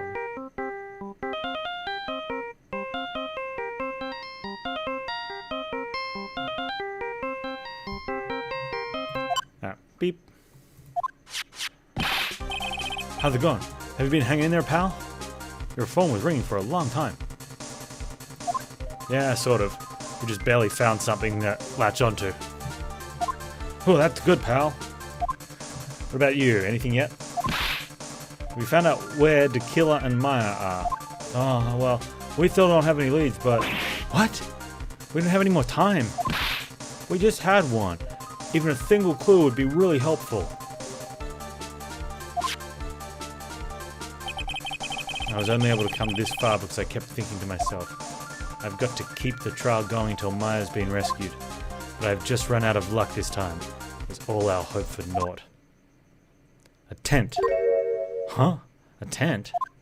I could see a circus tent. Mia! It looks like Maya was unconscious until just a few minutes ago. As soon as she woke up, she called for me. So it was Maya that called you away. It's funny because Pelsey said a strong power. She's locked in a dusty little room right now. I could see a circus tent outside the window about 300 feet away. Gumshoe, is there a circus in town right now? There's only one, pal. The very big circus. Maya is somewhere within a 300-foot radius of the main tent. What? Okay, hold on a second, pal. Hey, draw a circle on that map about 300-foot radius from the main tent. Hurry. And? I could see a mailbox under the window just outside. Gumshoe, there's also a mailbox. Okay, what else? What else, Mia? I'm sorry, but it was a very small window. I couldn't see anything else. I felt like I was in an old office building. Maybe the 3rd floor or so. I heard her. An old office building. Good stuff, pal. Okay, just hang in there. Just a little longer, pal. Wish us luck. Good luck. I'll call you later, so don't let your battery die, okay, pal? But the song's great, and I want to listen to it at least twice before I answer. Mia, Maya's not hurt, right? She's in a pretty bad state, Phoenix. She's being starved. Oh, man. She's gonna want a burger. Looks like we're out of time. Are you alright, Phoenix? It's only a matter of time before Maya's rescued. I can do this. I just have to make this trial last a little longer.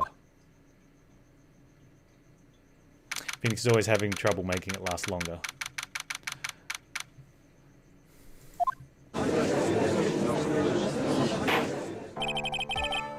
Court will now reconvene. The killer, the man who murdered the victim, handed this to his client.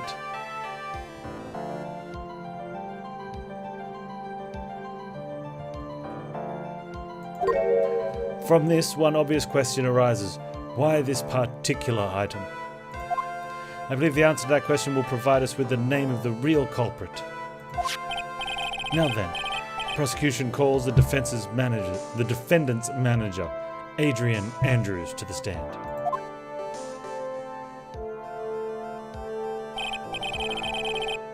Currently, the witness is accused of tampering and obstruction of justice. However, you've been called to the witness stand today to ascertain who exactly is guilty of murder. I understand. Very good. Now, have you ever seen this bear before, Miss Andrews? Of course I have. You have seen it before? Oh, wait, you have seen it before? That's right. It's only natural the witness has. Miss Andrews, could you please enlighten the court to this bear's secrets? All right. Why? Why does she... It's going to be some link to her mentor who was dating, what's his face, and the bear. Maybe she helped her pick out the bear for him. He secretly likes bears. I don't know.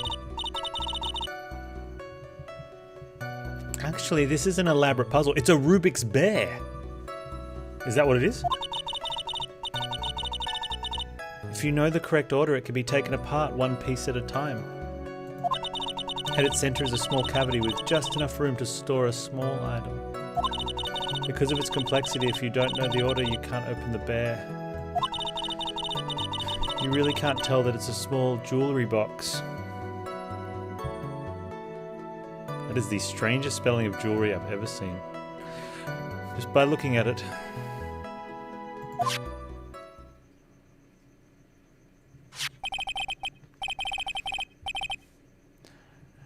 So this figurine, it's a container of sorts, is it?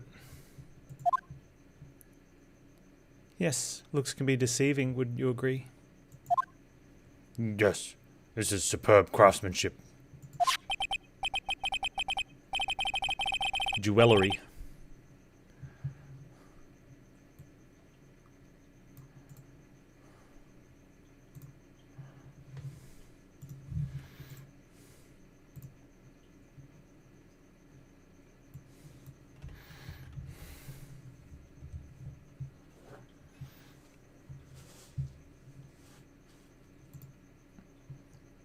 With two L's? Yeah, and E-R-Y.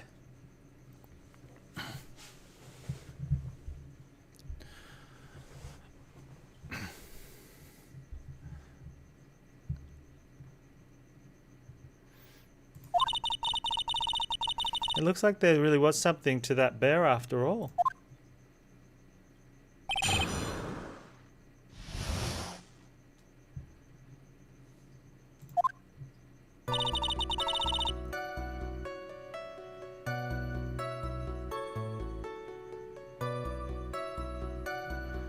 Well, it's not jewelry, it's jewellery.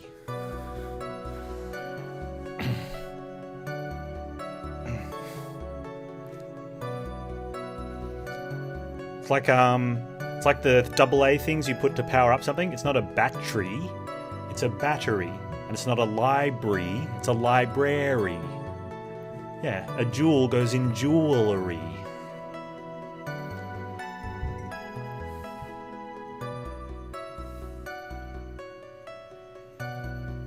No, jewellery. Not jewelry. Jewellery. Jewellery. Sounds matter.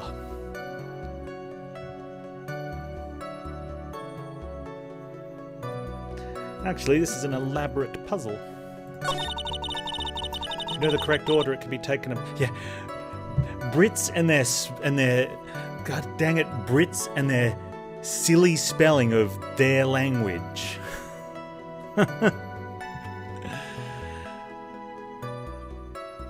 It's really bad when those British people came in second and changed the English language to be more... Oh, wait, hang on. If you know the correct order, it can be taken apart one piece at a time. At its center is a small cavity with just enough room to store a small item. Because... Oh, we're doing the thing? I'm not going to read it out again.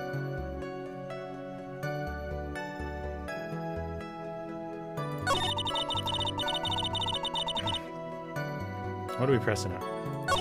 Can she open it? Do we want to know if she can open it?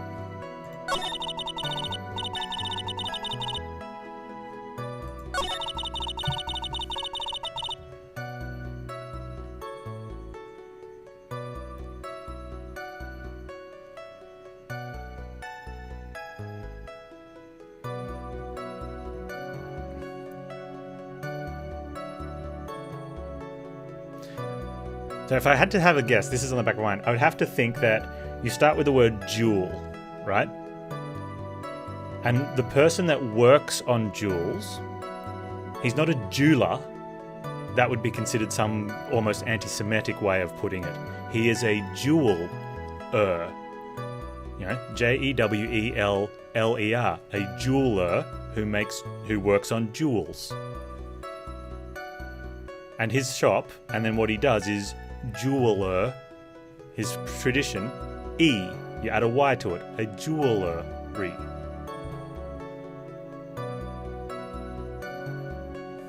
So it makes sense when you think about how the word progresses from the noun to the person working on it, which would be another noun, I guess.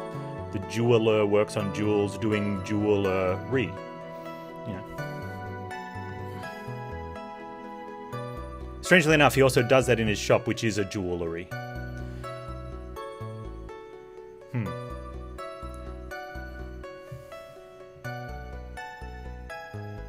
The suffix comes after a verb to make a noun?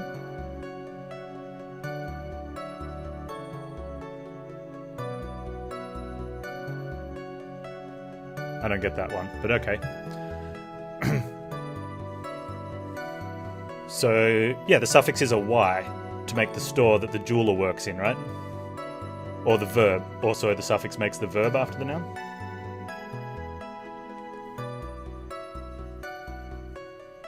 Ooh, because the swim... I see what you're saying. The swimmer swims. So it has to be a jewellery? That just sounds silly.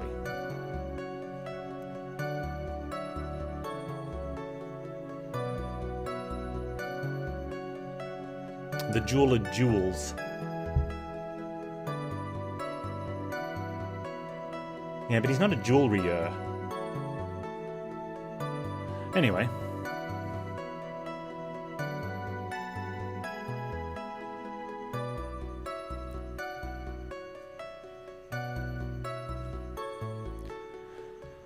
No, you have to have another L, otherwise that's jeweler instead of jeweller. Double consonant to change the vowel sound.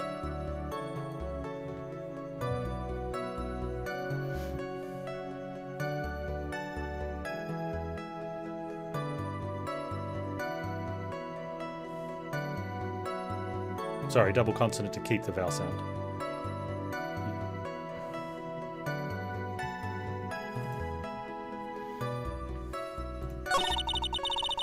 Why can you open the bear?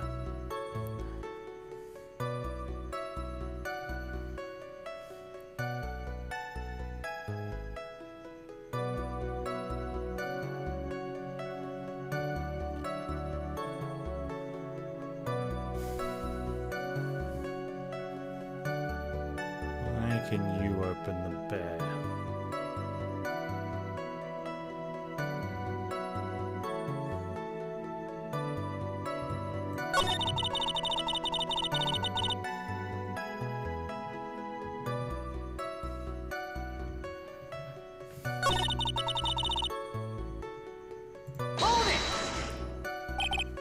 No idea why she can open the bear, so we press everything.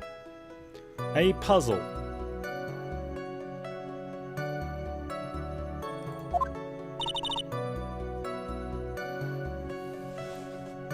That's right.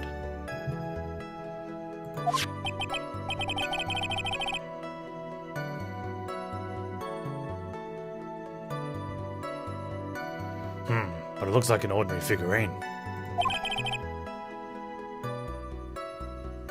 True enough. People who don't know, I'm sure they would never guess that this was a puzzle. What kind of puzzle is this exactly?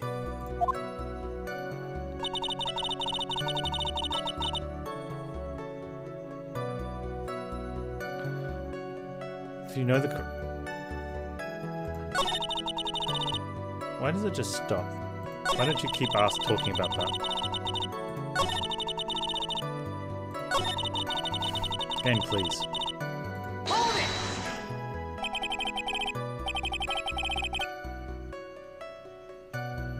So you can take it apart. And how would one go about doing that?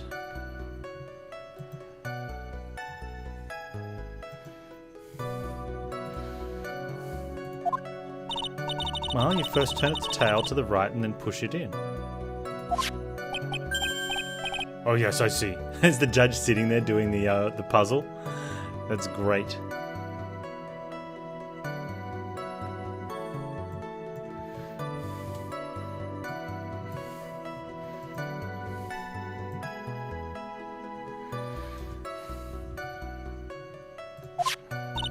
After that, the arms and legs are free to move and can be removed. Oh, this is most interesting.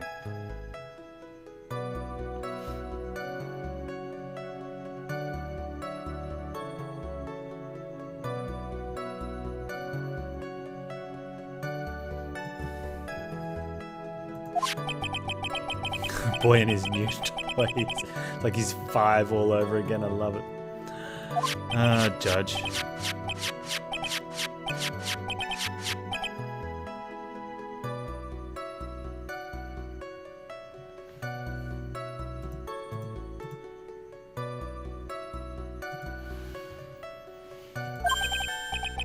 Oh, don't mind me. I'm just playing with the toy. Go ahead, carry on. Hey crew, how you doing? I think he's lost it.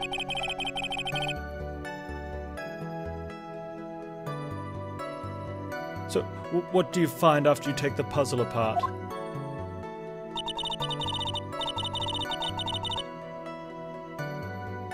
At its center is a small cavity with just enough room to store... Oh. So...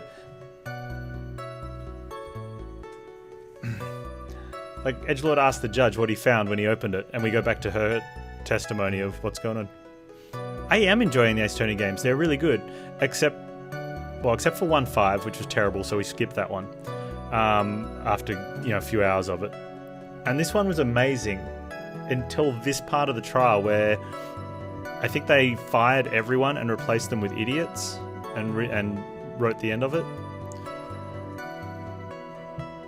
Yeah, 1-5 is... I honestly think that Nintendo thought the people that wrote the last part of this one, they must have hired the people that did...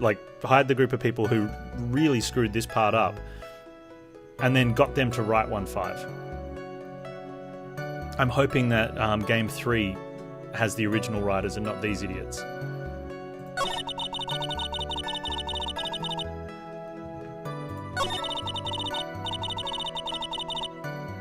It must be like they handed it off to a completely different dev team as well. Like the way things progressed are just different, especially from the first part of it.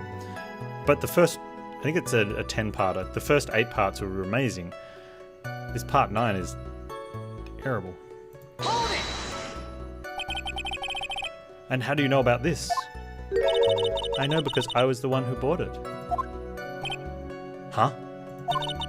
It was a souvenir from when a friend and I went to Switzerland. You only have one friend, and the game's made that painstakingly obviously by only introducing us to, 2 people that are regular witnesses, that are not regular witnesses. You're one of them, and your dead friend's the other one. Then this was a present from you. That's right. It was a puzzle in the shape of a bear, so I thought it'd be perfect for Juan. So it was a present from Miss Andrews.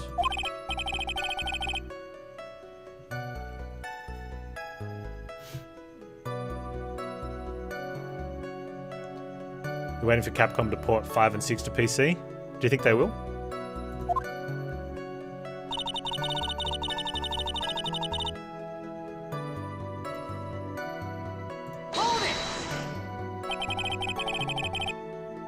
So who exactly knew how to solve this puzzle? Only the 2 of us, Juan and myself, and she wanted it back, which is why you asked the killer to get it for you. because you are the client. It's a souvenir from Switzerland, so I doubt that there are many people with this same bear in this country. But this looks like it could be easily broken. Especially if someone wanted to get at what's inside. But only if they knew it was a puzzle. Well, it's a toy. But it can never be the same once it's been broken.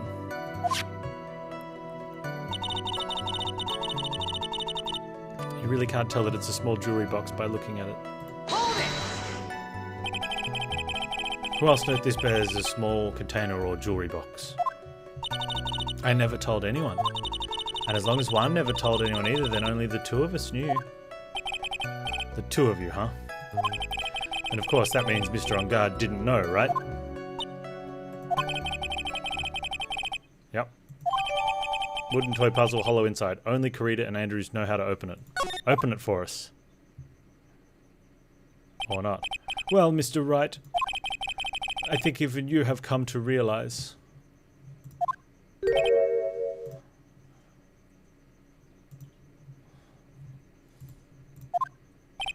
that there is one very important fact we have uncovered, and that is this.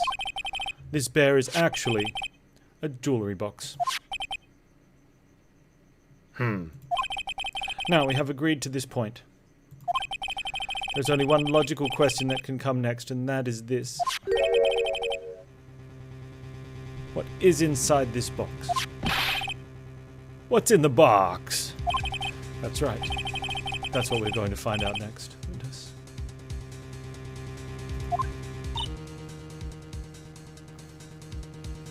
Yes, man, I really should get a clip of that soundbite. We get to say it a lot. You are the only one who can open this. No, the judge just opened it. She told him how. Please. Is she going to open it?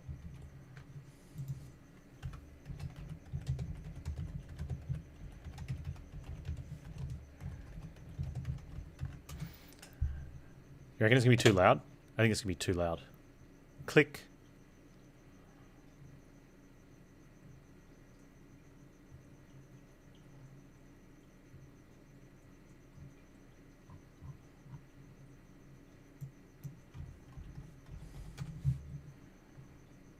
Which sound effect? The slap? No, the what's in the box line from 7.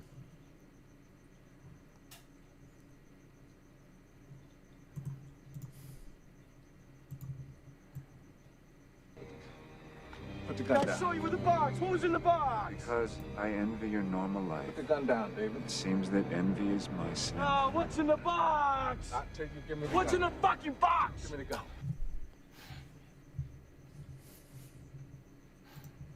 He said a bad word. I've opened it.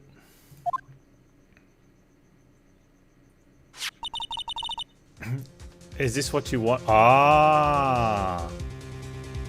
Wait a minute. Why would he put that in the box? That's gonna be, what's-her-face's,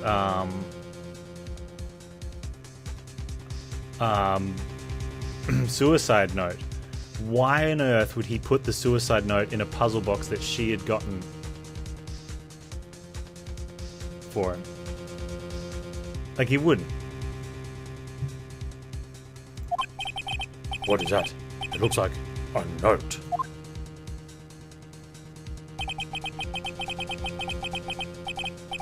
I don't think we need to guess what that is, do we, Mr. Wright? It's the suicide note. The suicide note? The suicide note left by Juan Carita's former manager, Celeste Impax. Until now, no one knew of its whereabouts, but just as we suspected, it was hidden in a teddy bear lockbox that he got well after hiding it inside it. The timeline's wrong with this. He didn't get the teddy bear box until recently. Why would he change its hiding location? Hidden by the victim, Juan Carita himself. Seems Celeste Impax had very beautiful handwriting, and she just as beautifully signed her own name on this document. This is most definitely the note she left right before she committed suicide. Order. Witness, did you know about this? Yes, I did. I heard all about it from Juan. When I discovered his body, I looked for the bear.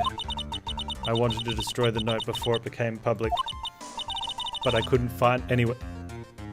How could the note become public if it's in a toy box, a puzzle box that no one knows is a puzzle box? When anyone came to clean up the room, all the bears would have just been taken somewhere and it never would have been opened. And if by some miracle someone gets it, it's going to be a suicide note from someone they have no idea about. So maybe they turn that into the police, or maybe the kid that accidentally opens it reads it and throws it away, not realizing exactly what it is. I think the game wanted me to be started drinking at the start of the game, and then by the time you get to this part, you're like, you know, it becomes like daytime TV, and you're like, oh my god, I can't believe, oh, let me have another glass of wine. Because it had already been taken by Tequila. Everything is going at Mr. Edgelord's pace. So now that the suicide note has been found, what's the next logical question? What is written on the note? That's right. At least that's what I would think. Uh-huh. Now then, I believe it is the only appropriate the contents of this note be made known. I can't stop you, can I? I went through so much just to get my hands on it, and I was going to burn it for her sake. I'm deeply sorry, but I can't allow you to persuade me to stop. Your Honor, if you could please read the contents of the note aloud. Very well. Hey, Bar 9000. I have to, man. Like, if I don't put this commentary in it, it is just dreadful. I wouldn't put anyone through it. The fact that I don't get commentary to make me look forward to it is a crime. It's the least I can do for everyone else. I'm truly surprised that there is no, like, internet outrage about all of this. You know, people actually went through and went, it was great. No, it's not. It is terrible. I don't think it's bad enough to ruin the whole game. When I, like, Disc 2, I guess we call it, or Game 2 or whatever, because the first three, well, the first one was a short tutorial. The second one and the third one were pretty good, like really good. And this one was amazing until today. So even though it's taken a really sudden deep dive into poopdom, there's just too much good on the rest of the game. So you still give it a thumbs up. But man, whinge and complain about the ending of the ending one. And although it does make you wonder, when Game 3 came around, how many people were like, I don't know, if they kept going around in the way that they did at the end of 2, maybe I'll get it on when it... You know what, I'll wait till it's on sale on Steam and then I'll get it. Yeah. Anyway, the judge's voice rang loud and clear through the deathly silent courtroom. Why is Phoenix saying this? Phoenix isn't saying this. Is he telling the story? And then, kids, that's how I met your mother. You know, like, is that what's happening? In her note, Celeste Impacts left us to record all of that had happened to her. About being used and then thrown away by On Guard. About being engaged to Corrida and On Guard's role in destroying that. And about how she decided in her despair to end it all. You were saying things about next game, but spoilers? You want to say things about next game, but spoilers. Do they break the fourth wall and the characters talk to the player and say, look, we're really sorry about the shit writing at the end of the last game, but we promise we rehired the people that did the first half of last game and fired those idiots after they wrote 1.5, and now we've got the original crew back doing this game. Oh, they don't do that? Shame. All right, and about how she decided in all her despair. Why is it just not the judge reading this? Why is Phoenix expositioning this out loud to no one?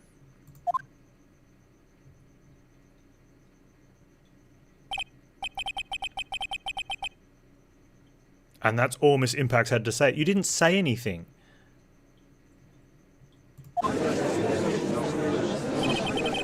Like, that's the perfect example. Judge is going to read the note. He could have just read the note. Instead, we had Phoenix telling us about what the judge said. Why was Phoenix paraphrasing out loud? There is one thing I would like to say here. The prosecution has no interest in slandering Mr. On Guard. Then what? Our intention, Your Honor, is to establish a motive for murder. Isn't that correct, witness? Yes. On the night of the murder, Juan was going to make the contents of the note public. After the post-ceremony show, he was going to hold a press conference. My word. Matt On Guard values above all else his refreshing like a spring breeze image, which is why he had to stop this note from being made public. At any cost. Celeste's suicide note added to the court record. Okay, I want to read it now.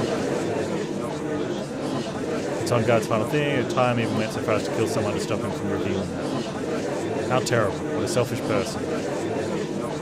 I guess there are slimeball lawyers out there who will defend these creeps too. Hey, that's us. Rabble, rabble, rabble.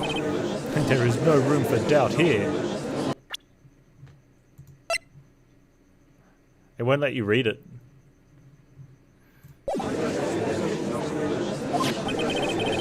Mr. DeKiller's client goal was to obtain this suicide note. And the only person who needed this note that badly is the defendant. Let's not forget the bear with the note inside was found at the defendant's house. How did he know the note was in there? Like, there's so many... Like, seriously, how did What's-His-Face know the note was in there?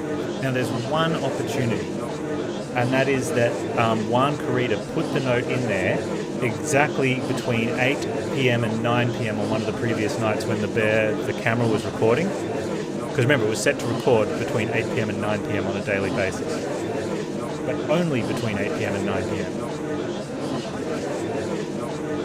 And even then, like, how did he...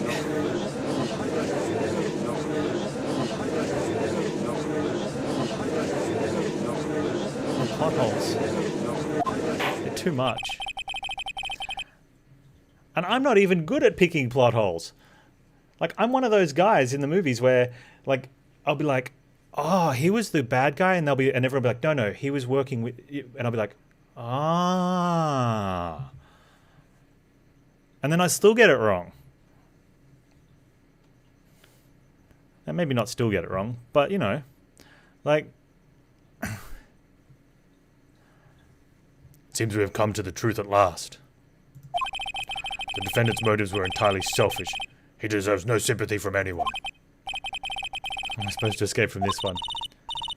Why the hesitation, Phoenix? Gumshoe hasn't called yet, so you know what you must do. I know. I have to carry on and buy him some more time. Objection! Okay, there are two deadly pieces of evidence, the figurine and the suicide note. Maybe somehow I can find a way out of this situation through one of those. The gavel is already in the judge's hands, Phoenix. Hurry! The suicide note or the figurine? Which one of these should I pursue?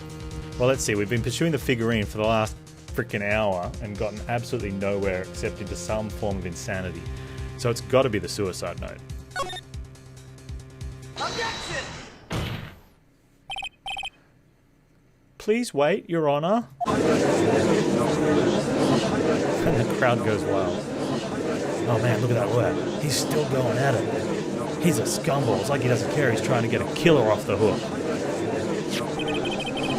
I think Your Honor believes that Matt On Guard killed in the order to obtain this note. Yes, that is correct. But that seems a little strange.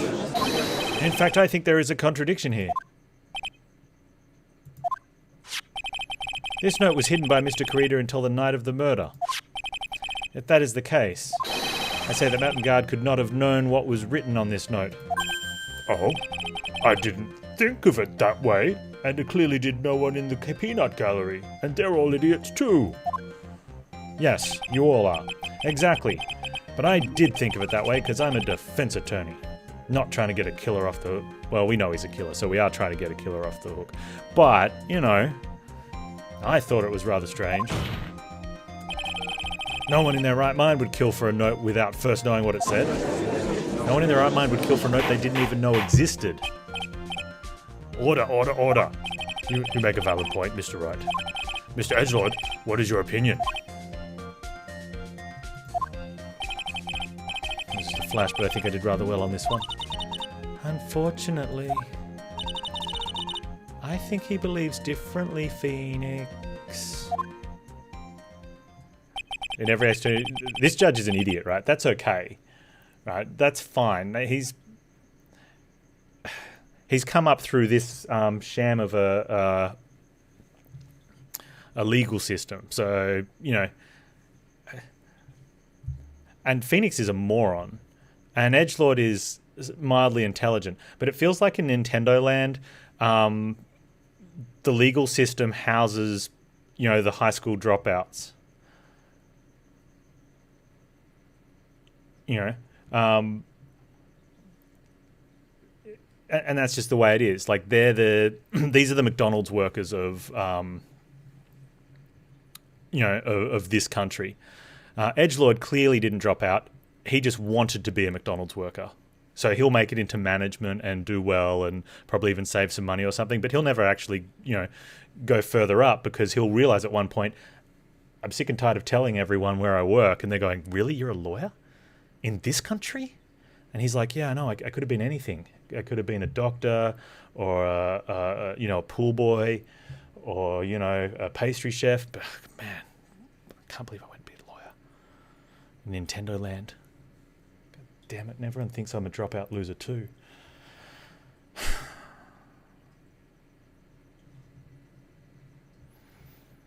But, you know, does what he does. He's proud of himself, and that's kind of all that matters. Anyway, I believe a show of appreciation is in order. Huh? The defense seems to be in love with wishing more despair upon itself. Oh wait, that's him. The defense seems to be in love with wishing more despair upon itself. What? I would like to direct the court's attention to this. Yeah, this is a camera that was recording for 1 hour a day. It is a very small video camera, Your Honor. This type of camera is commonly used as a means of spying. Spying? Huh. Although that spy camera was in my possession. Matt and Guard and the victim both thought of the other as their biggest rival. They went so far as to use this type of item to find each other's weaknesses. And? The victim one creator was being spied on. His personal life was being watched by none other than Matt on Guard. Order. Order. Mr. Wright. Yes, Your Honor. You don't tell me you knew about your client's spying activities. Well, sort of. Sort of is not an acceptable answer, Mr. Wright. I see you're confused, Mr. Wright. You're probably thinking, but I have the camera that was in the stuffed bear's eye. Oh, there was what, another camera? But this camera that I have is not the same one. Last night I searched the victim's house on a hunch. Using this. Hey, that's my bug sweeper. Oh, it's Gumshoe's bug sweeper. By the way, Mr. Wright, the defendant's fingerprints were found on this camera. Matt on Guard's fingerprints were on there. Well, Phoenix, it looks like those cameras were hidden all over the place, huh? Hey, Mia, about those cameras, huh? What am I supposed to say to that evidence? I think this is the end. It's fairly obvious that Mr. On Guard learned of the suicide note through this. He was watching the victim all along.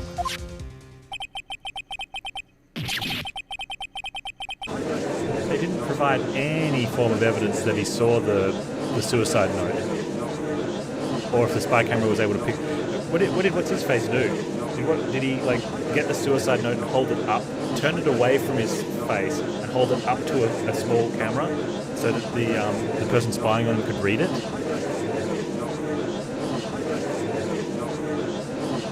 Oh, I get it. He'd come home from work, have a glass of wine, turn the lights down, you know, just move his robe across a little bit, put on some...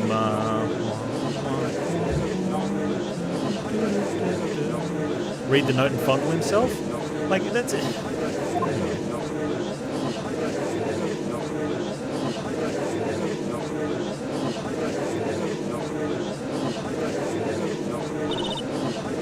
Phoenix. Yes, Chief? Have you figured out what you're going to do next yet?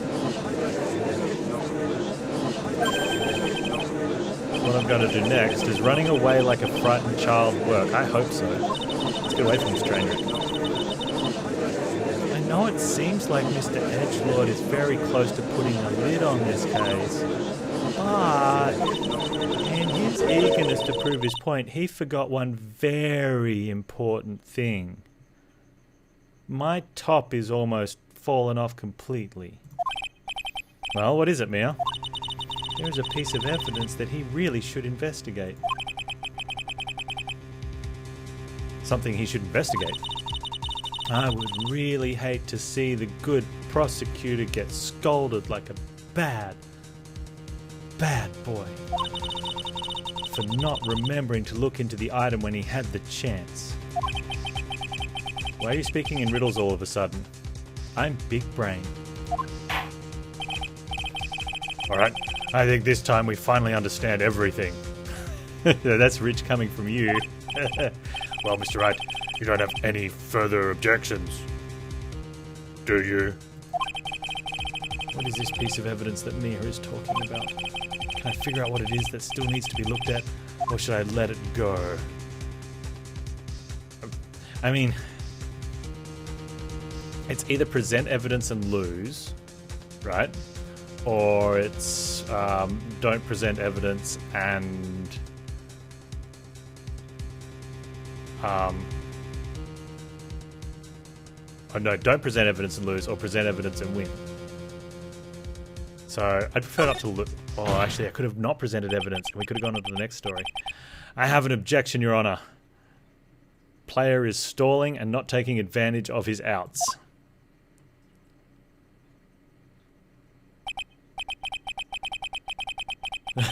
That was about the weakest objection I ever heard, Mr. Wright. You picked up on that too, hey? Objection! Your Honor, the defense has no intention of letting this go so easily. You're beginning to sound desperate. That's just your imagination, Your Honor. Nice. Mr. Edgelord, this is not like you at all. Huh? In your eagerness to prove your point, you've forgotten one very important thing. Hey, isn't that what I just said? Yeah, but no one's actually listening to you. So you're telling me that I forgot something? You're so close, Mr. Edgelord. But there's something you really should examine about this piece of evidence. The only new piece of evidence given to me, so it's kind of obvious what I have to pick. Take that! Unless it's the bear, but it's not the bear. That is Miss Impact's suicide note, right? I'm surprised you would pick that, the only new piece of evidence. I mean, sure, this suicide note was found inside this bear. But this bear was in my possession until only a few moments ago. Which means the handwriting on this suicide note has yet to be analysed. Oh. So, as to whether this pivotal piece of evidence was really written by Miss Impax or not, that has yet to even been remotely confirmed. Rabble, rabble, rabble. Mr. Wright, You can't seriously be suggesting, Mr. Wright, you say the suicide note is fake? Miss Andrews, you were the one who tried to pin this murder on Mr. On Guard. Who's to say you didn't create a fake suicide note and put it into this bear? Dare you? Objection! Your Honor, the defense is indiscriminately accusing the witness again. There is no evidence linking the witness to the suicide note whatsoever. Objection! But if this is a fake, then the witness is the only person who could have made it. What? Recall the witness testimony concerning this figurine. The only person other than the victim who could solve the puzzle is the witness herself. Miss Andrews, You wrote this note, didn't you? You wrote it so you could use it to frame Matt On Guard. Hey. Or did she? That'd be a turn of events if she actually did. I did no such thing. Oh man. Objection! Right. If you're only going to pronounce this suicide note a fake, then show this court some evidence to support your theory. Objection! No, you show some evidence to support that it's accurate. Oh, wait, no, he's right. In Nintendo Land, you've got to prove that evidence is actually evidence. Very hard to get defense off. Mr. Edgelord, you were the one who presented this scrap of paper as evidence. Oh, that means the burden of proof lies with you, the prosecution. That's enough. No, you prove it. No, you prove it. No, you prove it. Mr. Edgelord, can you confirm the handwriting of this suicide note? Or I'm going to turn this court around and go back home. It is as the defense has stated, the handwriting has yet to be analysed. If that's the case, it seems that yet again we have reached a point to where a verdict is impossible. No, impasse. We're at an impasse. That's impossible. No, it is possible because you didn't verify your evidence. This isn't good, Phoenix. Judge is going to carry this trial over one more day. I don't think Ma will be physically able to make it another day. I didn't want to have to do this, but I don't have a choice. I request that both the prosecution and defense further investigate. Handwriting analysis, my butt. That's just a lawyer trying to buy more time. On guard is guilty. Look, any idiot can tell you that. I think we've reached the end of the line. Guilty, guilty, guilty. Now that's my type of court. Guilty, guilty. Clearly, the football chant from the bleachers, that's how you determine the outcome. You know who Judge reminds me of in this situation? President Terry Crews, whatever his name was, in Idiocracy. Whatever. It has what plants crave. What is that sound? That's my phone. Everyone together, yeah, guilty, guilty. Judge is going to get up, rip off his gown and just sort of start doing like, you know, poses. And he's just going to smash that gavel down, the head's going to fly off.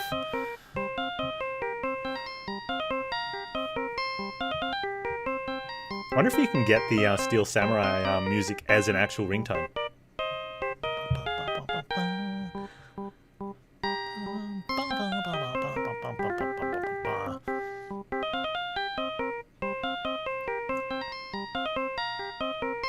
When recreating it in your head and bopping along, you've got to make guitar face. You've got to... Especially when it gets to the... Wait. Not yet. This bit.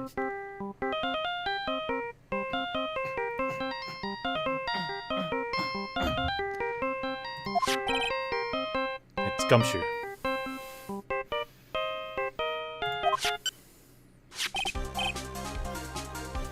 Hello, Gumshoe.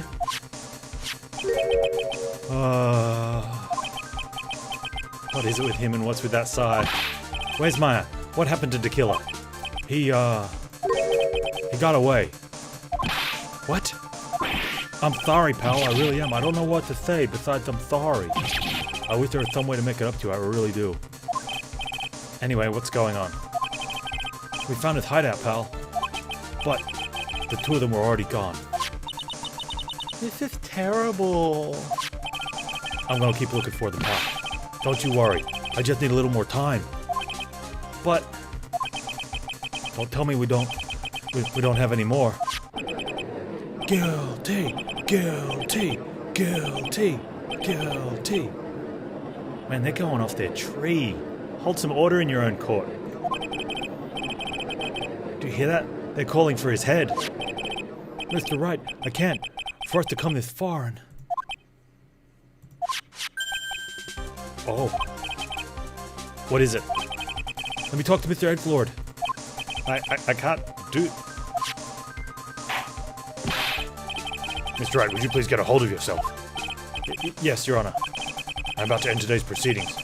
May take your phone calls after. Objection. Hold on, Your... Edgelord, catch. Take that! He just threw the phone to him across the court. Mr. Edgelord! This is terrible. Please, you've got to buy us some more time. Court is in session. Beep. I'm sorry, Your Honor. You were saying... Mr. Wright, this is a court of law. Says the dude who's letting the crowd chant guilty.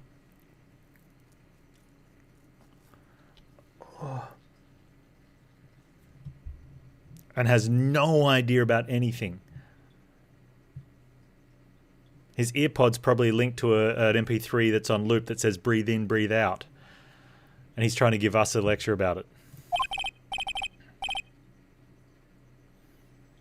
I'm sorry, Your Honor, but... No buts. I'm reluctant to do this. However, it appears that I have no choice but to suspend proceedings until tomorrow. This time I really can't do anything. Court is now adjourned for the day. Wow. Objection! What? Who's objecting now?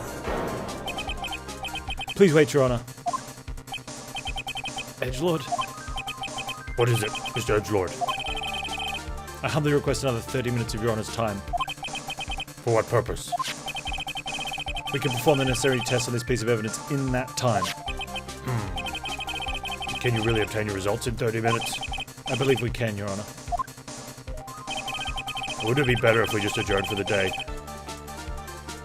I could get 9 holes in easily.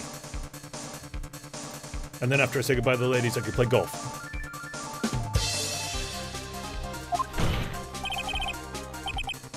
"30 minutes, please, Your Honor. That's all I'm asking for."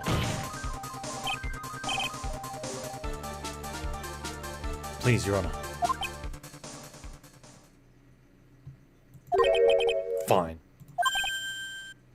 Maybe I'll just skip the golf. The prosecution's request, the court will now take a 30-minute recess. Be advised that I will not allow another recess today. I'm not sure if this is helping or hurting us. The court will now take its final recess of the day.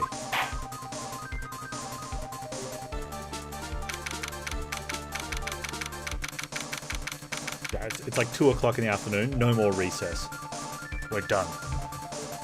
I've been working a solid 4 hours. With 2 breaks already.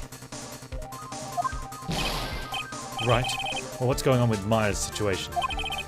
The killer. Looks like he got away again. 30 minutes. We can't find her in that time.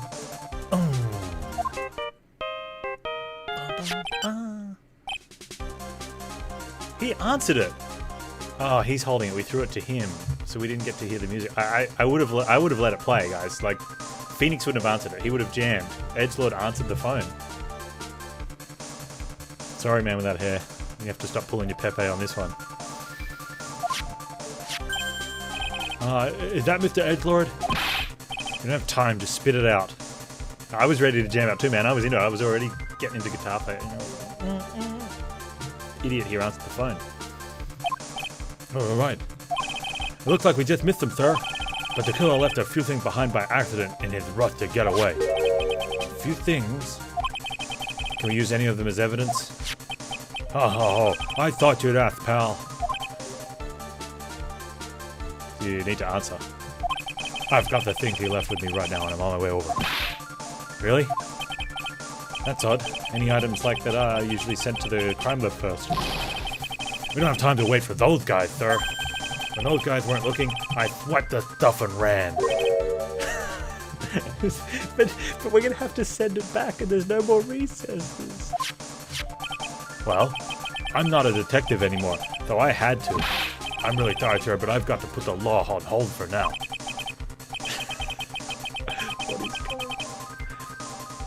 Remember that time when Fonzie jumped the shark? And such was born the meme, jumping the shark.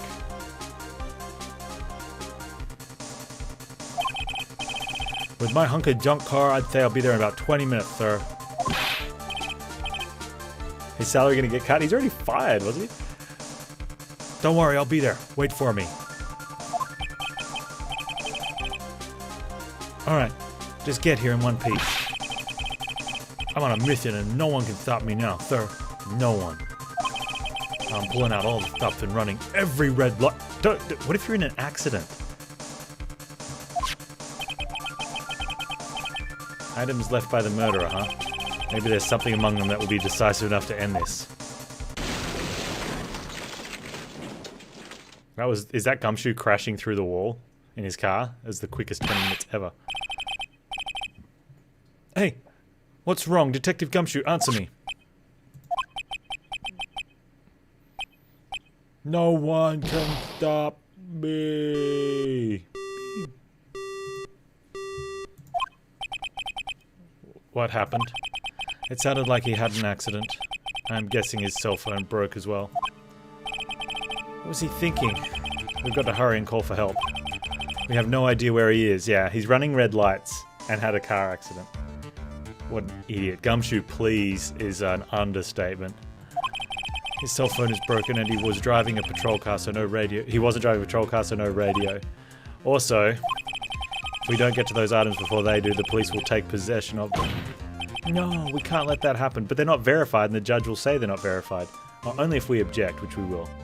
Because Phoenix is an idiot. Well, if there's a way we can find out where he is, then we stand a chance. Why did Gumshoe have to get into an accident now? Because he's a moron. Is there any way to find out exactly where he is at this moment? Yeah, there is. Oh, that means he's dead. Okay, so there is a way to find out where he is if he died in the accident.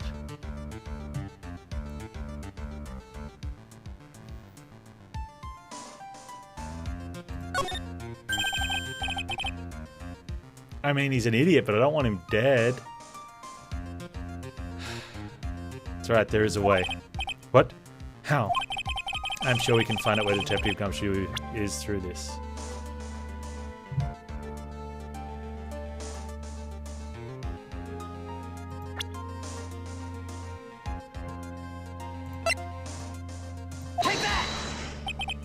Right, we're not in the middle of a mock trial here. I guess this won't work, huh? I guess it's up to me, alright? I will think of something on my end. Don't get your hopes up too high. Okay, at least he's not dead then, but I'll try my best.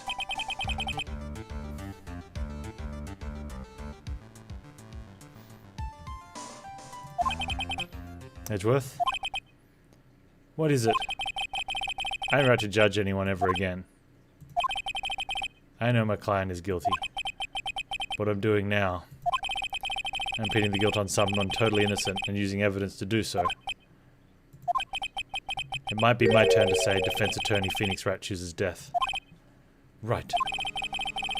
Doesn't suit someone like you to cry useless tears. Whether you did your job well or not, that can only be seen after the verdict has been decided. The verdict? Is Prosecutor Edgeworth here? Edgelord here? Yes, Bailiff. There's a phone call for you, sir. They said it was extremely urgent. And they're probably finished with the handwriting analysis. I have to go take this call. In the meantime, think hard about what it is you must do. Okay.